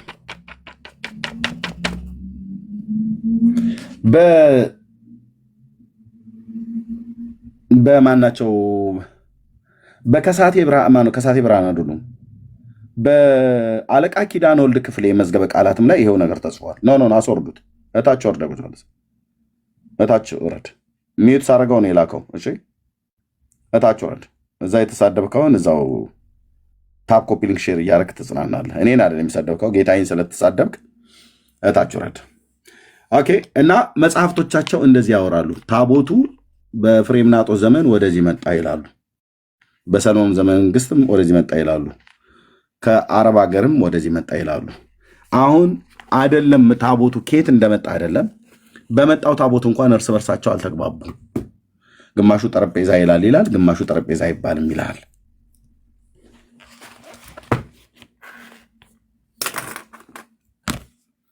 ግማሹ ጠረጴዛ ይባላል፣ ግማሹ መሰዊያ ነው የሚባለው፣ ግማሹ ምንድን ነው የሚባለው፣ ግማሹ እንደዛ ነው የሚባለው። ችግር በቃ አሁን ለህዝቡ ማለት ነው። ስለዚህ እኛ ዲቤት ጥሪ ስንጠራቸው አይመጡም። ዲቤት ጥሪ ስንጠራቸው አይመጡም። የሚመጡ ግን ሰው ካለ ግን ውይይትም ከሆነ ይሄው የዛሬ ርዕሳችን ይሄ ነው። አዲስ መከፋፈል ተፈጥሯል እናንተ ጋር ኦርቶዶክሳውያን ጋር ወገኖቻችን ጋር በታቦቱ ጉዳይ።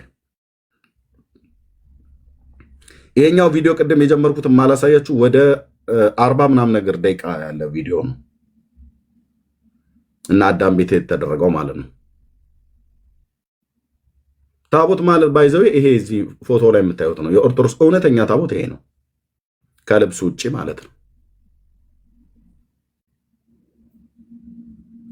እራሳቸው ናቸው እንደዚህ አድርገው ፎቶ አንስተው ካህናቱ ናቸው ያስቀምጡት ዌብሳይት ላይ።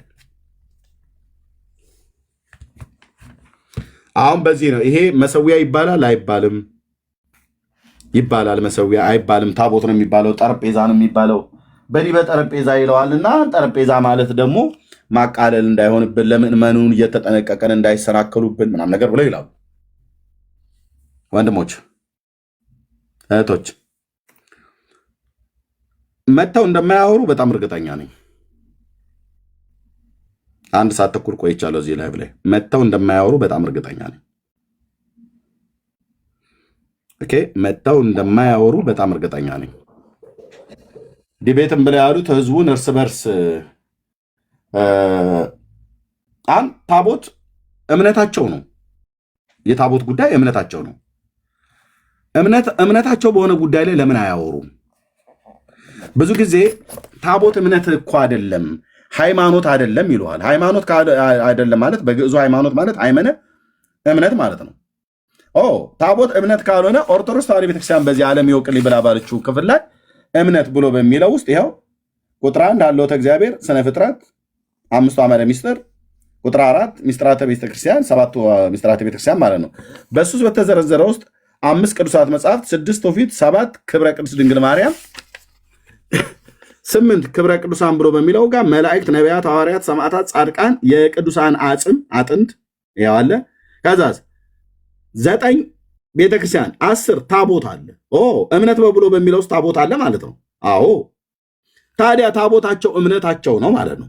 እምነታቸው ከሆነ ታዲያ እንዴት አንድ ቄስ ከአንድ ቄስ ጋር እንዴት ይነጋገራል? መነጋገር ያለበት ከኛ ጋር ነው።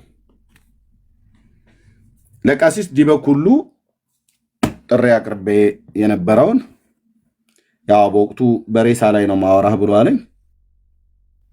ያው የሬሳውን ጉዳይ ራሱ አረጋግጧል። ግን እርስ በርስ በምትጠራሩ እኔ የጠራሁን መልስልኝ ቀሲስዬ እያልኩ ነው። ኦኬ ይሄን እንላለን። እሺ አቢ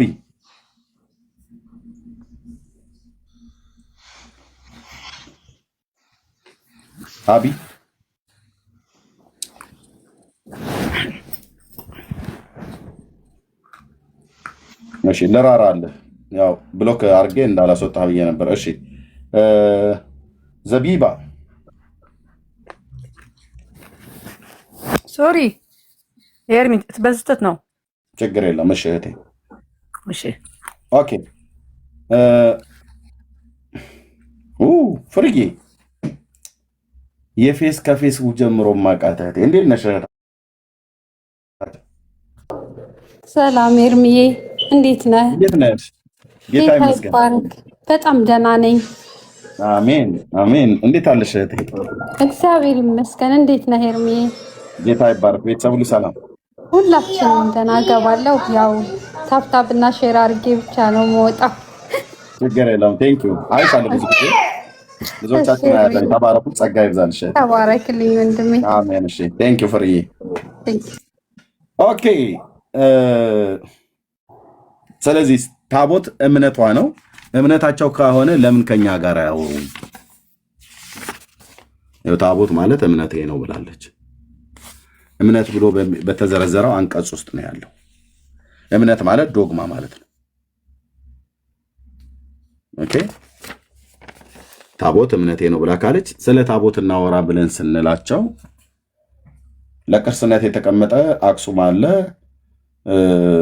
ለመድኃኒትነት የተቀመጠ ስላሴ ያለ ብሎ ከሚሉ ለቅርስነትም ለመድኃኒትነትም ተቀመጠ የተባለው ለምን በእግዚአብሔር ቃል አናየውም ነው። ስለዚህ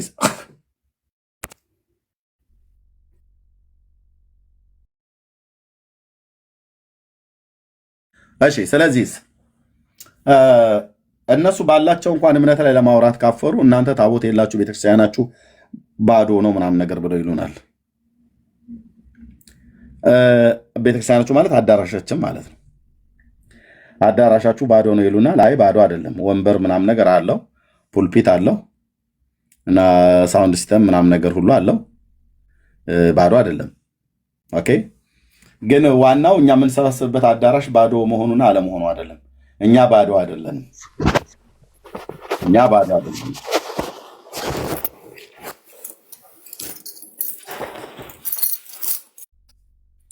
እኛ ባዶ አይደለንም። እኛ አንደኛ እግዚአብሔር ቅዱስ ቃሉን ሞልቶናል፣ ሁለተኛ መንፈሱንም ሞልቶናል። በእነርሱ እኖራለሁ ብሎ የሚል የአዲስ ኪዳን መልእክት እንጂ ያለው በሚሰሩልኝ ቤት ውስጥ እኖራለሁ ብሎ የሚል ጌታ አልተናገረም። ቆንጅዬ ንግግር ጌታችን ኢየሱስ ክርስቶስ እንዳስተማረው ቅዱስ ጳውሎስም እንደተናገረው በእነርሱ እኖራለሁ በመካከላቸውም እመላለሳለሁ ነው እንጂ ያለው እነሱ በሰሩ ቤት ውስጥ እኖራለሁ ብሎ አላለም። እንደውም ጳውሎስ ይህንን አጽንኦት ሰጥቶ ሲናገር በሐዋርያት ሥራ ላይ እንደዚሁም እስጢፋኖስም ሁሉ ጭምር ማለት ነው በምዕራፍ 7 እና በምዕራፍ 17 ላይ ጳውሎስ በምዕራፍ 17 ሐዋርያት ሥራ፣ እስጢፋኖስ በምዕራፍ 7 ላይ ሲናገሩ ልዑል የሰው እጅ በሰራው መቅደስ ውስጥ አይኖርም ብለዋል። ስለዚህ አሁን እኛ ኢየሱስ ናውረድ ከሰማይ ቆንጅዬ ቤት አንቆጥቁጠን ሰራንልህ፣ አያምርም? ወንበሮቹ ደስ አይልም? መጋረጃው እዚህ ላይ በቃ አታርፍበትም? ትረብበታል አይደል?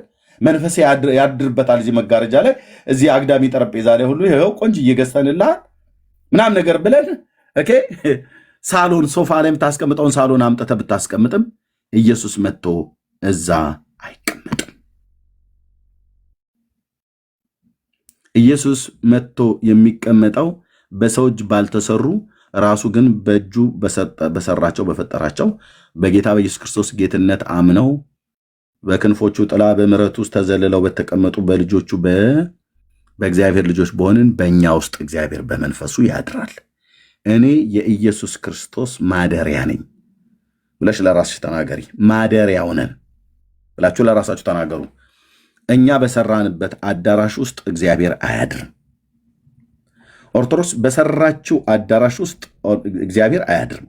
እውነቱን ነገር ሙሉ ወንጌል በሰራችው አዳራሽ ውስጥ እግዚአብሔር አያድርም። ቃለ ሕይወት ቆንጅዬ አድርጋን የሰራችው ኤርሚ ስላላየው ነው። በመስታወት አንቆጥቁጥ አያድርም። ኢየሱስ እዛ ውስጥ አድራለሁ አላለም። አንተ የእስጢፋኖስንና የጳውሎስን መልእክት ዲና አድርገህ ልዑል የሰው እጅ በሰራው መቅደስ ውስጥ አይኖርም አለ። 4 ነጥብ ዛጎጣቅ እና እግዚአብሔር አምላክ የት ነው የሚያድረው ብለህ ካልከኝ እኔ እናንተ ውስጥ ነው፣ በእነርሱ እኖራለሁ እኮ ነው ያለው። አቤት! በእነርሱ እኖራለሁ። እናንተ ከእግዚአብሔር የተቀበላችሁት በእናንተ የሚኖረው የመንፈስ ቅዱስ ማደሪያ ቤተ መቅደስ ናችሁ። 4 ነጥብ።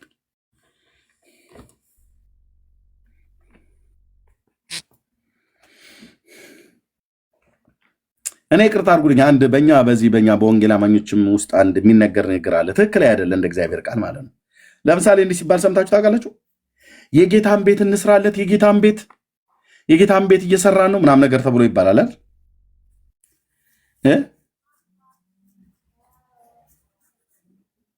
ይባላል አለ ወገኖች። ወይም ይባላል የጌታን ቤትን እየሰራ ነው፣ የጌታን ቤት እንስራለት ተብሎ ይባላል። ወደ ተራራ ውጡ እንጨትንም አምጡ ቤቴንም ስሩ ብሏል ብሎ ትንቢተ ኢዩኤል ተጠቅሶ ማለት ነው። ማነው? ሐጌ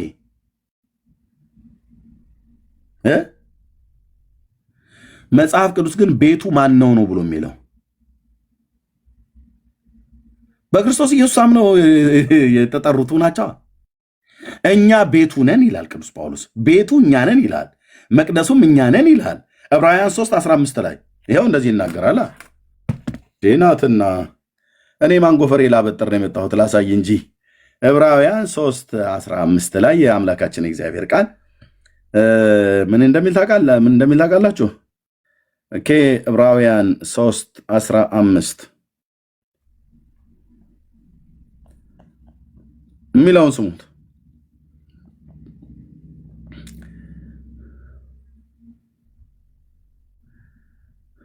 ቆይ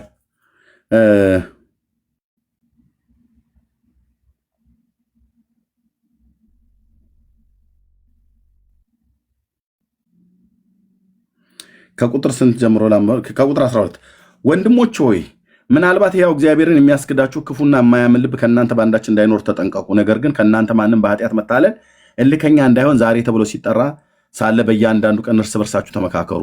የመጀመሪያ እምነታችን እስከ መጨረሻ አጽንተን ብንጠብቅ የክርስቶስ ተካፋዮች ሆነናልና እየተባለ ዛሬ ድምፁን ብትሰሙት በማስመረር እንደሆነ ልባችሁን እልከኛ አታድርጉ።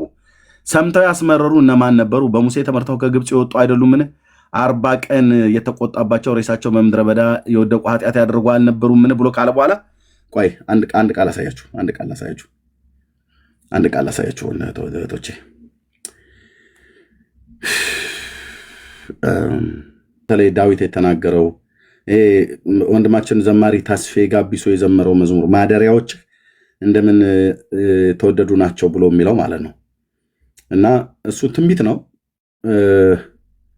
እና በቅዱስ ደምህ በመንፈስህም የቀደስካቸው እነሱ ናቸው የጌታ ቤት ማለት ነው። እንደዚህ የተባለላቸው ማለት ነው። ይሄ በመዝሙር መጽሐፍትም በአዲስ ኪዳን መጽሐፍትም በብሉይ ኪዳን መጽሐፍትም ሁሉ ጭምር ሳይቀር የተነገረ የትንቢት ቃል ነው። ኦኬ እሺ፣ እንዳላገዘገያችሁ ታውቁታላችሁ። እግዚአብሔርን ቃል ቤቱ ነን ይላል። በቃ በአዲስ ኪዳን እግዚአብሔር መንፈሱን የሚያኖርባቸው ያኖርባቸውም እነሱ ናቸው የእግዚአብሔር ቤት።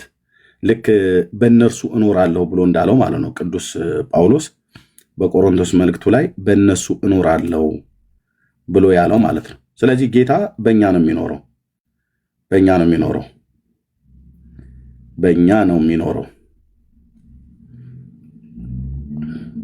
ኦኬ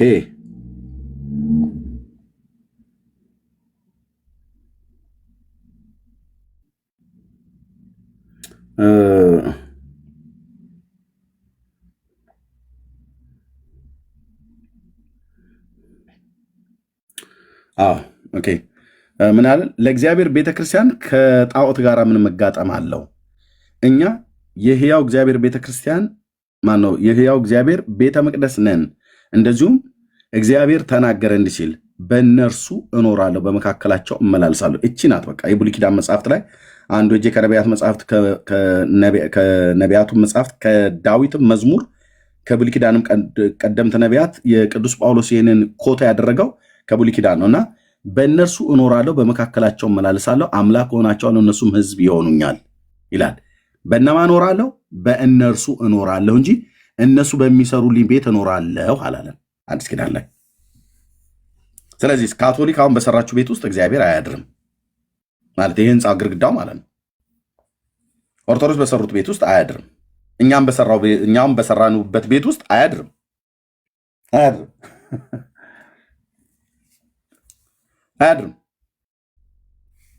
እንዳትሳሳቱ እሺ። እንደዛማ ከሆነ ምን አልሸሹም ዞር አሉ እኮ ነው። አያድርም። ጌታ የሚያድረው በእኛ ውስጥ ነው። መንፈሱን በማን ውስጥ ነው እኖራለሁ ያለው?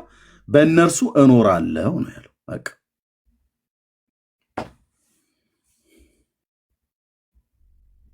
በመካከላቸው እመላልሳለሁ። እሺ እህትዬ፣ ታቦት በብሉይ ኪዳን ራሱ ማለት ነው የእግዚአብሔር ማደሪያ ተብሎ ነው እንደሚቆጠረው በብሉይ ኪዳን አይደለም።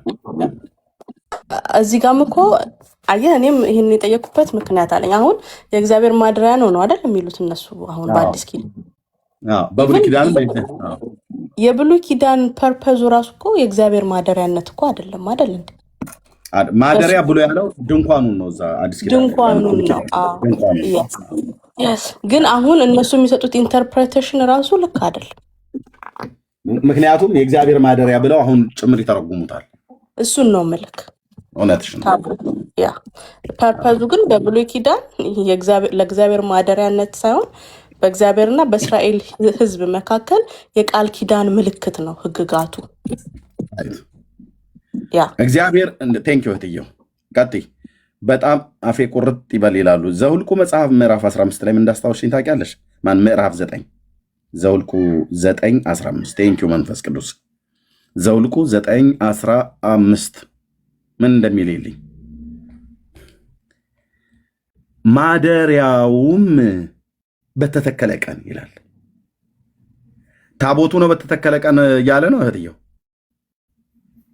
በፍጹም ማደሪያው ማለት ነው። ማደሪያው በተተከለ ቀን ደመናው የምስክሩን ድንኳኑ ማደሪያ የተባለው ይሄ ነው ማለት ነው። ማደሪያ የተባለው ድንኳኑ ነው።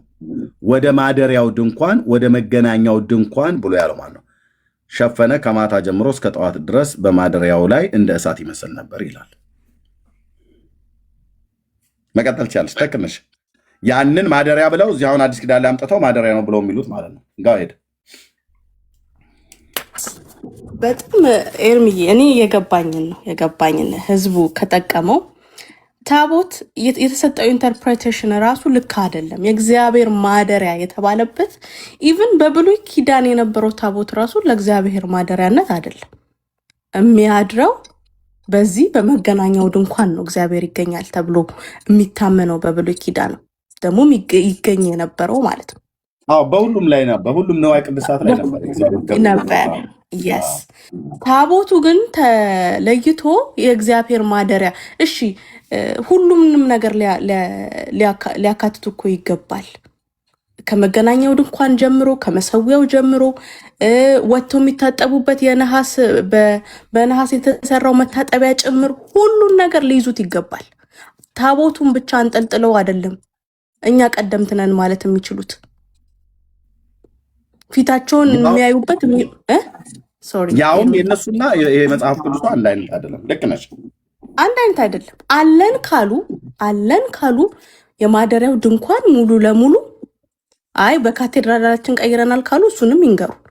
ከሰው በኋላ እጃቸውን የሚታጠቡበት ያቺ የነሐሷ ሳህን ሴቱ ጋር ናት። እሷንም ሊነግሩን ይገባል።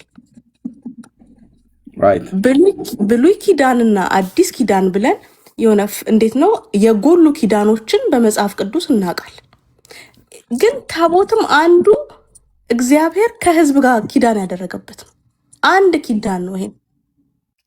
እግዚአብሔር ከህዝቡ ጋር እግዚአብሔር ከፍጥረት ጀምሮ ምልክትን እያደረገ ሄዷል። ቃል ኪዳን ሲያደርግ ከግለሰብም ጋር ከህዝብም ጋር የእግዚአብሔር ቃል ኪዳን እኮ የሚጀምረው ከአዳም ጋር ነው አይደል? ያንን የዛፉን ፍሬ እንዳትበላ ከበላ ሞትን ትሞታለህ። በእግዚአብሔርና በአዳም መካከል ያለችው ኪዳን እንዳትበላ የምትለው ናት። ምልክቷ ደግሞ የዛፉ ፍሬ ናት። ይሄ በእግዚአብሔርና በአዳም ያለው ኪዳን።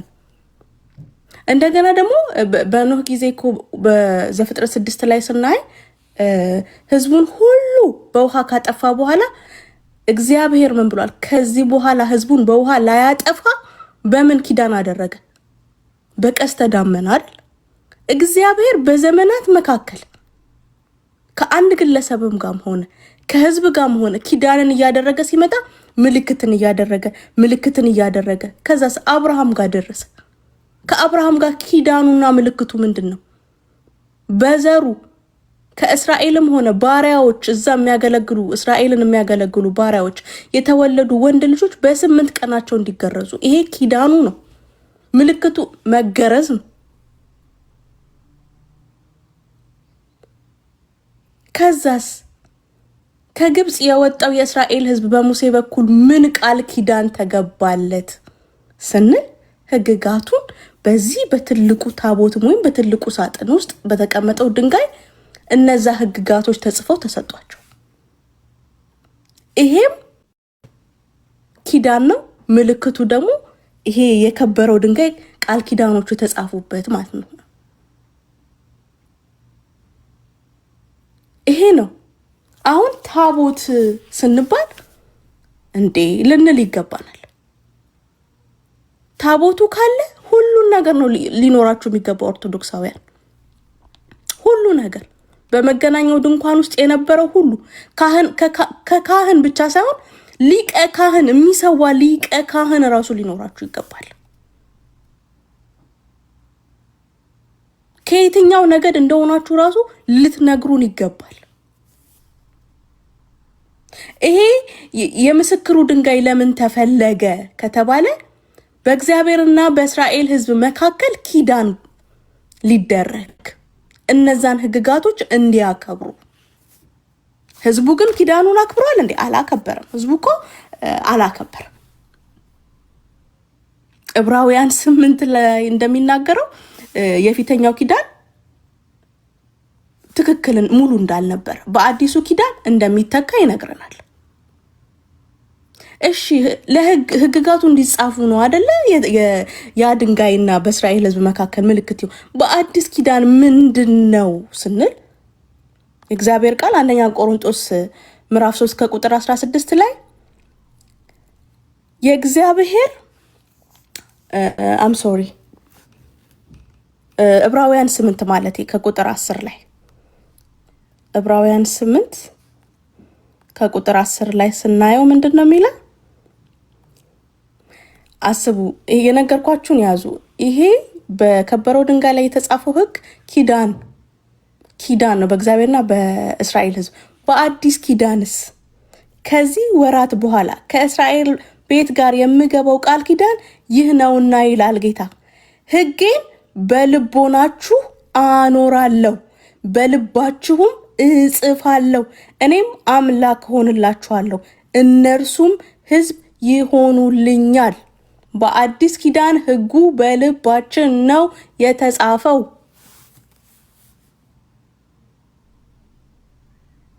አልፋና ኦሜጋ የሚል ነው አይደል እንዴ ታቦቱ ላይ ያለ የሚሉት? ኖ የብሉይ ኪዳኑ 613 ህግጋት ነው የተጻፈው። አልፋና ኦሜጋ የሚል አይደል። የላቸውማ፣ ማስረጃ የላቸውም። በአዲስ ኪዳንስ ህጉን በልባችን ነው የጻፈው። ህጌን በልባቸው አኖራለሁ፣ በልባቸውም እጽፋለሁ። ሃሌሉያ። ታቦት አያስፈልግም የምንለው በምክንያት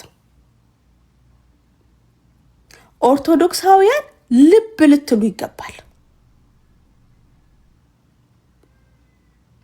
አማናዊው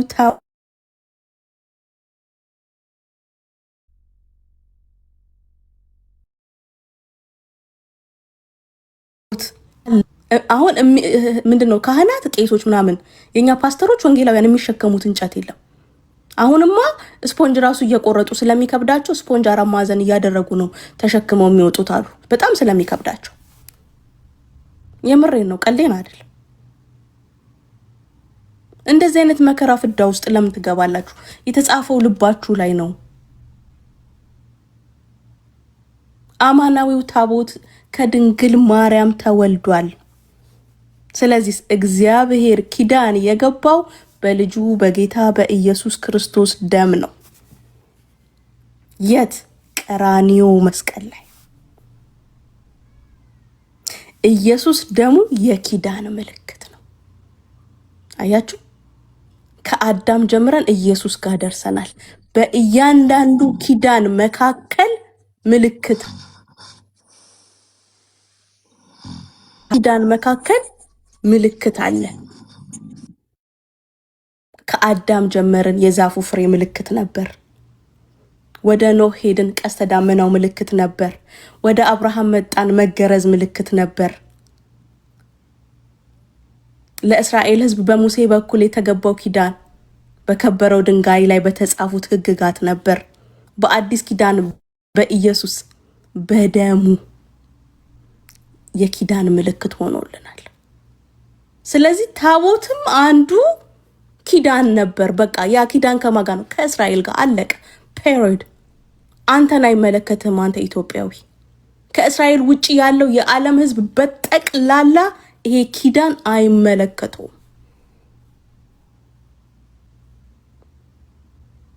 አንተ እኮ የበለጠውን ክብር አገኘ። አሁን እኮ ህጌን በልብህ ላይ ጽፌያለሁ አኑሬያለሁ ተባልክ። ከዚህ በላይ ምን ትፈልጋለህ? የሚሰጡት ኢንተርፕሬቴሽን እንኳን ታቦትን በተመለከተ ቤተክርስቲያኒቱ ለምእመኗ የምትሰጠው ኢንተርፕሬቴሽን እንኳን ልክ አይደለም።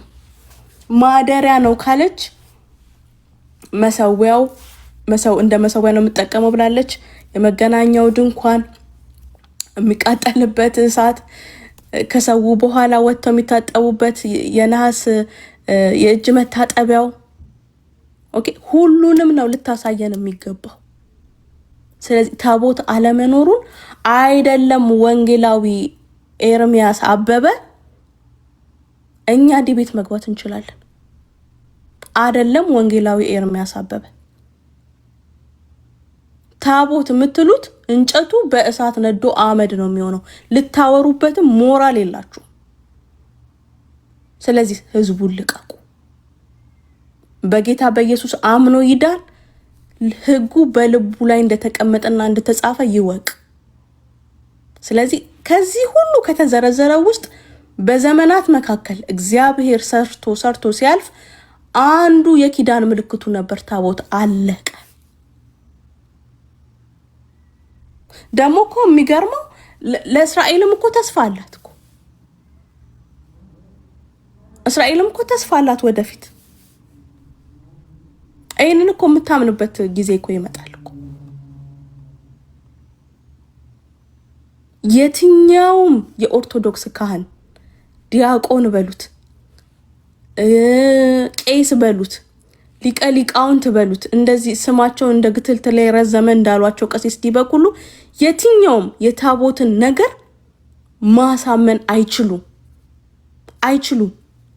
እንኳን በታላላቅ አገልጋዮች ወንድሞቼ ፊት ይቅርና እኔ ፊት ማሳመን አይችሉም።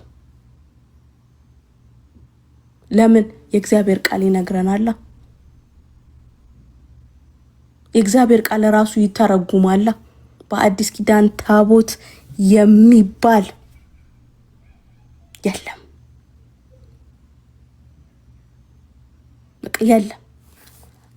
ገና እኮ እዛው ብሉይ ኪዳን ላይ እኮ ያለ እኮ ነው የዚህ የታቦት ነገር መጨረሻ እንዳለው እኮ ኤርሚያስ እኮ የተናገረው ገና በብሉይ ኪዳን ቆይ አይ ቲንክ 3:16 ላይ ይመስለኛል።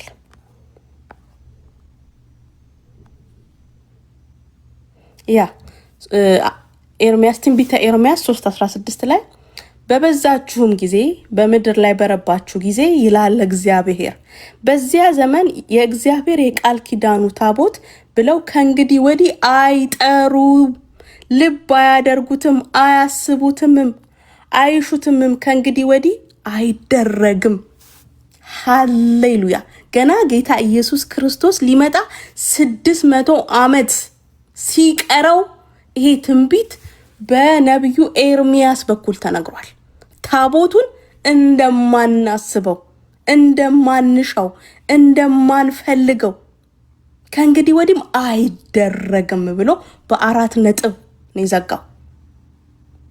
ትንቢተ ኤርሚያስ ምዕራፍ 3 ከቁጥር 16 በበዛችሁም ጊዜ ሃሌሉያ፣ በበዛችሁም ጊዜ በምድር ላይ በረባችሁ ጊዜ ይላል እግዚአብሔር፣ በዚያ ዘመን የእግዚአብሔር የቃል ኪዳኑ ታቦት ብለው ከእንግዲህ ወዲህ አይጠሩም፣ ልብ አያረጉትም፣ አያስቡትምም፣ አይሹትምም፣ ከእንግዲህ ወዲህም አይደረግም። እውነት ነው። ቆሮንቶስ ላይ ያልነገረንም በልባችን ነው ያደረገው። ያንን ቁስ ማንሻው ታቦቱ በልባችን ሕጉን በልባችን ስላኖረ ሕጉን በልባችን ስለጻፈ አይ ቲንክ ይሄ ሃይ ሌቭል ይመስለኝ የሆነ ባህል ኤርሚዬ ዲቤቱ እኔና መቅዲም መግባት እንችላለን። እኔ ዲቤት የምሬን ነው እና አይመጡ ያ እና ይሄ ነው እንግዲህ አንድ የቃል ኪዳን ምልክት ነበር እንጂ እነሱ እንደሚያወሩት ሌላ ታሪክ አይደለም።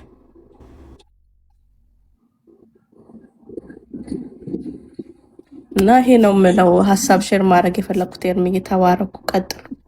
ተባረክ። የትየም ጸጋ ይብዛልሽ። ወንድሞች እንኳን ደህና መጣችሁ። አይ ቲንክ ታቦቱን ማደሪያ ነው ብለው ሊሉ የሚችሉበት ጥቅስ ያላቸው። እሺ ጆሲዬ ዘጸአት መጽሐፍ ምዕራፍ 25 ቁጥር 21 እና 22 ላይ በስሬት መክደኛው ላይ ሆኜ በዛ አነጋግራለሁ ብሎ ስላላቸው ነው። እና ግን ማደሪያ ብሎ የሚለው አጠቃላይ ራሱ በታቦቱ ላይ ያለ ክብር በጭልፋውና በድስቱ በቶፋው ላይ ሁሉ ጭምር አለ። በታቦቱ ላይ ያለ ክብር በህብስት ገበታው ላይ ሁሉ አለ። በታቦቱ ላይ ያለ ክብር በመቅረዙ ላይ ሁሉ አለ። እዛ ቤተ መቅደስ ውስጥ በሙሉ በዘጸአት መጽሐፍ ምዕራፍ 30 ላይ በተሰራው ቀብአ ዘይት የተቀባ በሙሉ ቅድስተ ቅዱሳን ተብሎ ተጠርቷል። እና የእግዚአብሔር ክብር በላዩ ላይ ያለበት ማለት ነው። ታቦቱን ሄደህ ብትነካ ቀስፎ እንደሚገል ሁሉ ያንን ንዋየ ቅድሳቱ ሌላው የህብስት ገበታውን ሄደህ ብትነካም ትሞታለህ። ምክንያቱም የእግዚአብሔር ክብር ላዩ ላይ ስላለበት ማለት ነው። እና ተባረኪ። ቴንኪወትያ ጸጋ ይብዛልሽ። ጆሲዬ ቀጥል። ኤርሚዬ ወንድምነት እንዴት አለህ? በጣም ስለምወድ ነው ኤርሚዬ የምልህ። አንተ ጀግና ወንጌላዊ ነህ። ተባረክ ስለ አገልግሎትህ ወንድም። የእግዚአብሔር ሴት አንቺን በጣም ተባረኪ። በጣም የሚገርም ነገር ነው ያሳየሽን። ጸጋ ያብዛልሽ እግዚአብሔር መንፈስ ቅዱስ። እኔም አንድ ነገር በዚህ ላይ መጨመር ስለፈለግኩ ነው የገባሁት ኤርሚዬ። ምናልባት በአዲስ ኪዳን ለመጀመሪያ ጊዜ ሰማዕት የሆነው ቅዱስ እስጢፋኖስ አንዱ የተገደለበት ምክንያት የዛን ጊዜ በጣም ተናደው ከከተማ ወጥተው በድንጋይ ወግረው የገደሉበት ምክንያት ይሄንን ሲቃወም ነው። ምናልባት በሐዋርያት ሥራ ምዕራፍ 7 ከቁጥር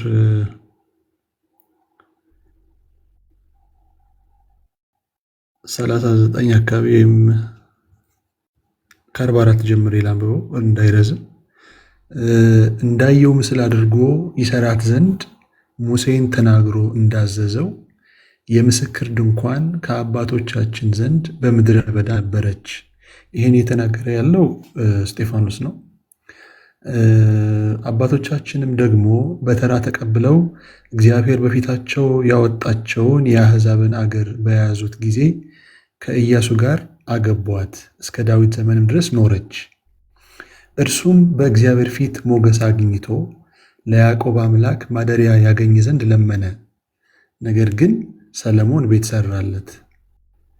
ነገር ግን ነቢዩ ሰማይ ዙፋኔ ነው፣ ምድርም የእግሬ መረገጫ ናት፣ ለእኔ ምን አይነት ቤት ትሰራላችሁ ይላል ጌታ? ወይስ የማርፍበት ስፍራ ምንድን ነው?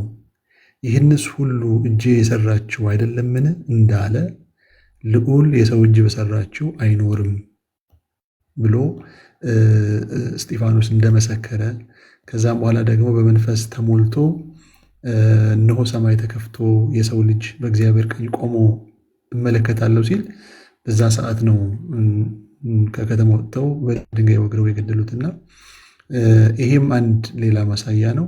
ምናልባት አሁን በምናያቸው ያሸበረቁ በጣም ውድ የሆኑ በጣም ብዙ ገንዘብ የፈሰሰባቸው እግዚአብሔር ቤት ተብለው የሚሰሩ አሉና በዛ እንደማይገለገል እስጢፋኖስን መስክሯል። በዛ ምስክርነቱም ደግሞ የተገደለበት ነገር እንመለከታለን እና ይሄንም ተጨምሮ እንዲታይ ስለፈለግኩ ብዬ አመሰግናለሁ።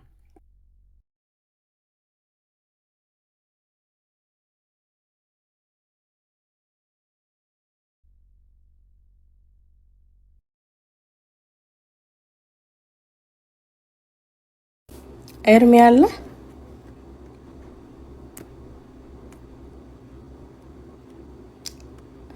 ኤርሚ እሺ። ኦርቶዶክሳውያን አላችሁ እንዴ? ታቦት አለን እኛ በኦርቶዶክስ የምትሉ? እኛ ታቦት አለን እንዳለን ማሳየት እንችላለን። ኤርሚ አለ? ተመለስ። ያ ቴንክ ዩ። እሺ ያ ተባረክ ወንድምነት ጆሲዬ ጸጋ ይብዛል። እሺ መቅድዬ ከላይ ከዛ አበባ ከዛ ሰናይ እንደዚህ አድርገን ጨርሳለን። አይመጡም። ይሄ እንደው ምናልባት የልቡ መነሳሳት ከቄሱ ዘንድ ከተገኘ ብዬ በሚል እንጂ አይመጡም። እሺ መቅዲ ወይ ኤርሚ ሰላም ካለ ዳና እንዴት አይመስልም? ምንም አለም ሰላም ብቻ እላችኋለሁ። ከላይም ከታችም ያላችሁት ሰላም ብያለሁ። ተባረኩልኝ። ተባረክ ኤርሚ። እሺ እህታችን ጸጋ ይብዛልሽ። ተባረኪ። እሺ እህቴ አበባ አበባለሽ ያለሁኝ። ሰላም ለእናንተ ይሁን ወንድሜ። እንዴት ሰናችሁ? ጌታ ይባረክ። ሜርሲዬ መቅዲ እህቴ፣ ከላይ የተወደድክ ሰናይ ወንድሜ ጆ፣ ሁላችሁንም የጌታ ሰላም ጸጋና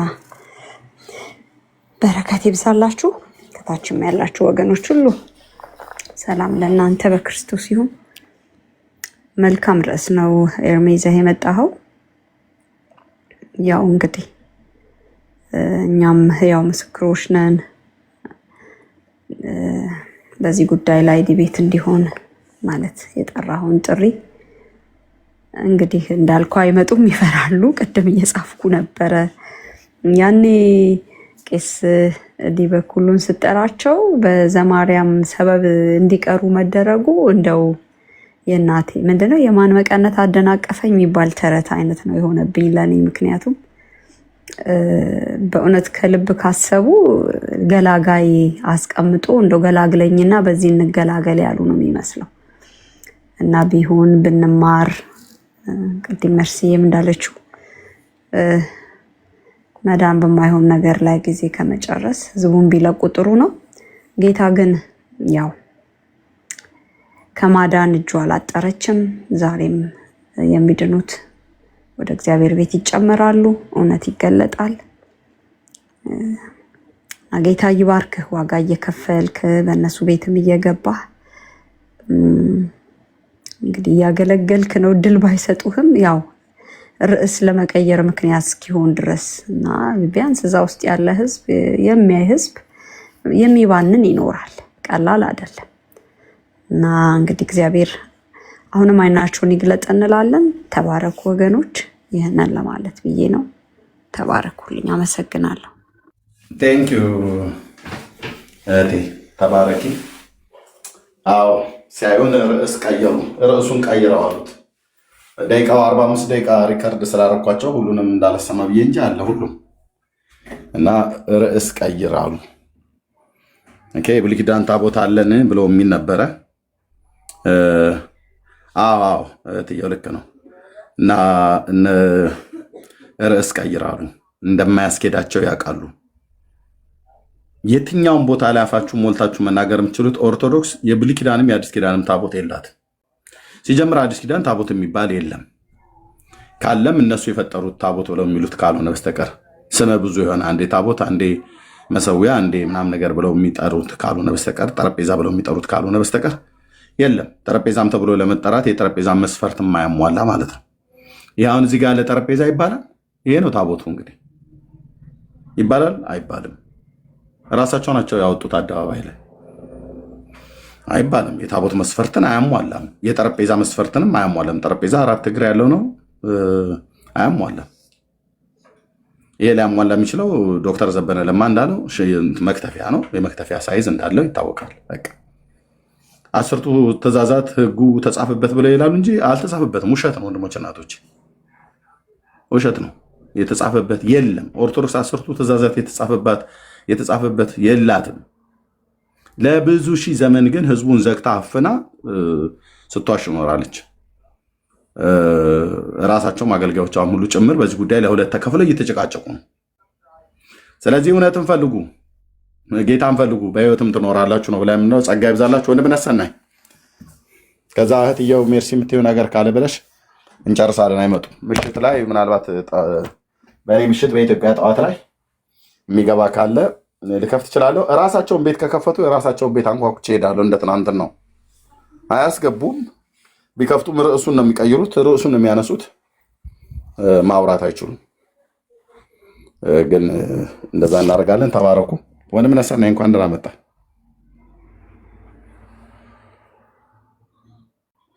ሰናይ አለ ማይክ ሚዩት ነው። ድንገት እያወራ ከሆነ አይ ቲንክ ሌሊት ነው እሱ ጋር። እሺ ወንድምነት ሰናይ የለም። ኦኬ ተባረኩ።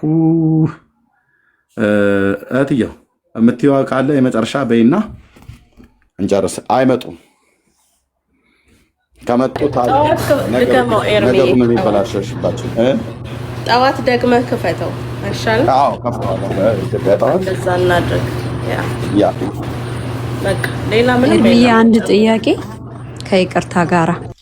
ኦኬ ኤርሚያስ 10:5 ላይ የሚለው ስለ ታቦት የሚገልጽ አይደለም? ላንብበው። ይሄ ከእንጨት የተሰሩ አማልክቶችን አንብቢው።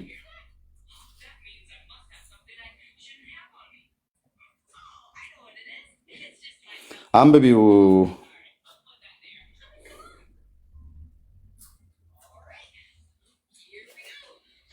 አንተን ስል ያስወጣኛል ማለት ነው። ምን ስከፍት መጽሐፍ ቅዱስን እያነበብኩት ነበር። ኤርሚያስ 10:5 ላይ መስዬ ታግዥኝ እህቴ። ወይጆ ተባረኩ። እሺ ትንቢተ ኤርሚያስ 10:5 ላይ እንደተቀረጸ አምድ ናቸው፣ እነርሱም አይናገሩም፣ መራመድም አይቻላቸውም። ማን ይሸከሟቸዋል? ክፉ መስራትም አይቻላቸውምና ደግሞም መልካም ይሰሩ ዘንድ አይችሉምና አትፍሯቸው። እሺ ይሄ ስለ አሕዛብ ጣዖታት ልማድ ነው። እህቴ አበባ ስለ አሕዛብ አማልክቶቻቸውን ዓይን ያወጣላቸዋል፣ አፍንጫ ይሰሩላቸዋል፣ እጅ ያበጁላቸዋል፣ እግር ያበጁላቸዋል። ግን ያው መራመድ የማይችል እግር፣ መዘርጋት የማይችል እጅ፣ ማየት የማይችል ዓይን፣ መስማት የማይችል ጆሮ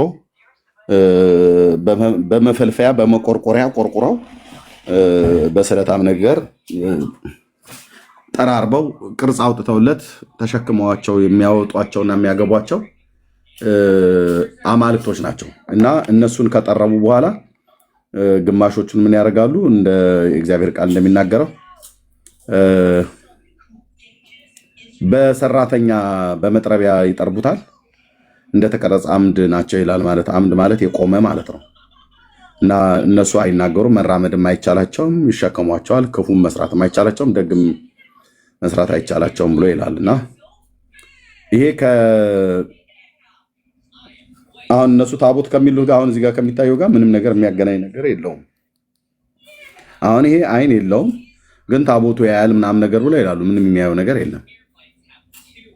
የሚያመሳስል ነገር ያለው ምንድነው? እነዚህ አሁን በቁጥር 9 ላይ ተሹ ከሆነ ማነው ቁጥር 9 ላይ እዛው ክፍል ላይ ቁጥር 9 ላይ ተሹ ከሆነ የሰራተኛ እና የአንጥረኛ እጅ ስራ የሆነ ከተርሴስ ጥፍጥፍ ብር ከአፌዝም ወርቅ ይመጣል። ልብሳቸውና ሰማያዊ ቀይ ግምጃ ነው። ሁሉም የብልሃት ሰራተኞች ናቸው። እግዚአብሔር ግን እውነተኛ አምላክ ነው። እርሱም የአምላክና ለዘላለም ንጉስ ነው። ከቁጣ የተነሳ ምድር ትንቀጠቀጣለች፣ አሕዛብም በመዓቱ አይችሉትም ብሎ ይላልና እነዚህ በሰው እጅ የተሰሩ በድን ጣዖታት ናቸው። የሰው ቅርጽ አላቸው፣ የሰው ምስል አላቸው፣ የሰው ጆሮ አላቸው፣ የሰው አይን የሚመስል አላቸው፣ የሰው ጆሮ የሚመስል አላቸው፣ የሰው እግር የሚመስል አላቸው፣ የሰው እጅ የሚመስል አላቸው፣ የሰው ቅርጽ የሚመስል አላቸው። በተለይ በጥንት በመካከለኛው ምስራቅ እና አጎራባች በሚኖሩ አገሮች የሚያመልኳቸው አማልክቶቻቸው አብዛኞቹ ግማሾቻቸው የሰው መልክ አላቸው፣ ግማሾቻቸው ደግሞ ሰውና እንስሳ፣ ግማሽ አካላቸው የአንበሳ፣ ግማሽ አካላቸው የሰው፣ ግማሽ አካላቸው የነብር፣ ግማሽ አካላቸው የሰው የሴት፣ እንደዚህ አይነት ሆኖ ማለት ነው። ከእንስሳም ከሰውም የተቀላቀለ ግማሽ አካላቸው የዘንዶ፣ ግማሽ አካላቸው የሰው፣ እንደዚህ አድርገው የሚሰሯቸው አሉ። አይን እያወጡላቸው ቅርጽ እየቀረጹ ጆሮ እያወጡላቸው ምናምን ነገር ማለት ነው። እና እነሱ ነው ቀጥታ የሚናገረው ማለት ነው። ግን አሁን ይሄም አዲስ ኪዳን ላይ ምንም አሁን አይን ባይኖረውም አሁን እዚህ ፊት ለፊት ላይ የምናየው ያያል ግን ብለው ይላሉ። እንትና የሚባለው ታቦት ሰሚ ነው ይሉሃል፣ ግን ማንም የሚሰማ የለም። እንትና የሚባለው ታቦት አልራመድ አለ ብሎ ይላሉ፣ ግን እነሱ ናቸው ራሳቸው ተሸክሞት የሚያወጡት ማለት ነው። እና አሕዛብ ጣዖታት ጋር የተገናኘ የተናገረው ቀጥታ ከጠየቅሽኝ አያስኬድም፣ ግን እናመሳስለው ግን ከተባለ ተመሳሳይ ነው። ተባረክልኝ። ያ ተባረኪ። እንደ ቡድሃ ያለውን ጣዖት ነው የሚያመለክተው ማለት ነው። እንደሱ አይነት ነበር። በቃ ሲሰሩ የነበሩት እንደሱ አይነት ነበር። ተባረክልኝ። ያ ተባረኩ። ጸጋ ይብዛልህ በነገር ሁሉ። ጌታ አብዝቶ ይባርክህ። ወንጌል ይቀጥላል። እንግዲህ ባንተ በወገኖች እግዚአብሔር ብቻ የልቡን ሀሳብ በዘመናችን አገልግላችሁ እንድታልፉ የጠራችሁን ማንም አያስቆምምና ደግሞም የመጨረሻው መጨረሻ ዘመን ላይ ነን ያለ ነው። የእግዚአብሔርም ሀሳብ ይገለገል ዘንድ ጌታ ትውልዱን ያነቃል፣ ያስነሳል። ጠላትም ያን ያህል ቢጨክንም ደግሞ አንተ በዚህ እግዚአብሔር እንደሰጠህ አደራ አሁንም በርታ፣ ጸጋ ይብዛልህ። አቅማችን በፈቀደ እንጸልያለን። ጌታ ኢየሱስ በአንተ የጀመረውን እሳት የምድሪቷን ዳርቻ እየነካ ነው፣ ይቀጥላል። ክብሩ ለሱ ይሁን። ተባረክ። አሜን። ቴንኪዩ እህቴ፣ ጸጋ ይብዛልሽ። ተባረኩ ወገኖች ስለምትጸልዩ፣ እግዚአብሔርም ደግሞ በስራ ላይ ስላለ ማለት ነው። የሚያስቆም ነገር የለም፣ ቢኖርም አይችልም። ጌታ ከኛ ጋራ ነው። ተባረኩ። እህትዬ መጨረሻ ምትይዋለሽ? መጨረሻ አንድ መዝሙር ብንሰማ ብዬ ነበር። ክፈቺ። እሺ፣ እያስነሳው ነው ላፕቶፕ ትንሽ ከፍታለሁ። ኦኬ ብላ እስከዛ ቴንክ ዩ። እሺ፣ ያው ቄስና ቄስ ሆዱ ላይ ብዙ እንትን አይደል ቄስ በቃ እንደዚህ ያልካቸው አይመጡም ድቤቱን። ፓስተር እንደዛ ነው የሚለኝ ፓስተር ታሬና ስበላ እናንተ እኮ እኛ አንችላችሁም ይለኛል። ባለፈውም ሲላል ነበር። ሜርሲ ከየሀገሬ ሰውና የሚለውን ነው የምትከፍችው። ከአንቺ ላይ ለኤርሚ ልኬለት ነበር። እንዲያውም እንዳየው በጣም እንደ አዲስ እየሰማሁት ነው። ራሱ ስብከት ስለሆነ የማን ነው? የበረከት ተስፋ የሀገሬ ሰውና ወደ ድርሰቱ ትተህ እኔ ካሰብኩት ኦኬ፣ ወይ የኔን ካሰማ በኋላ አሰማልሻለሁ።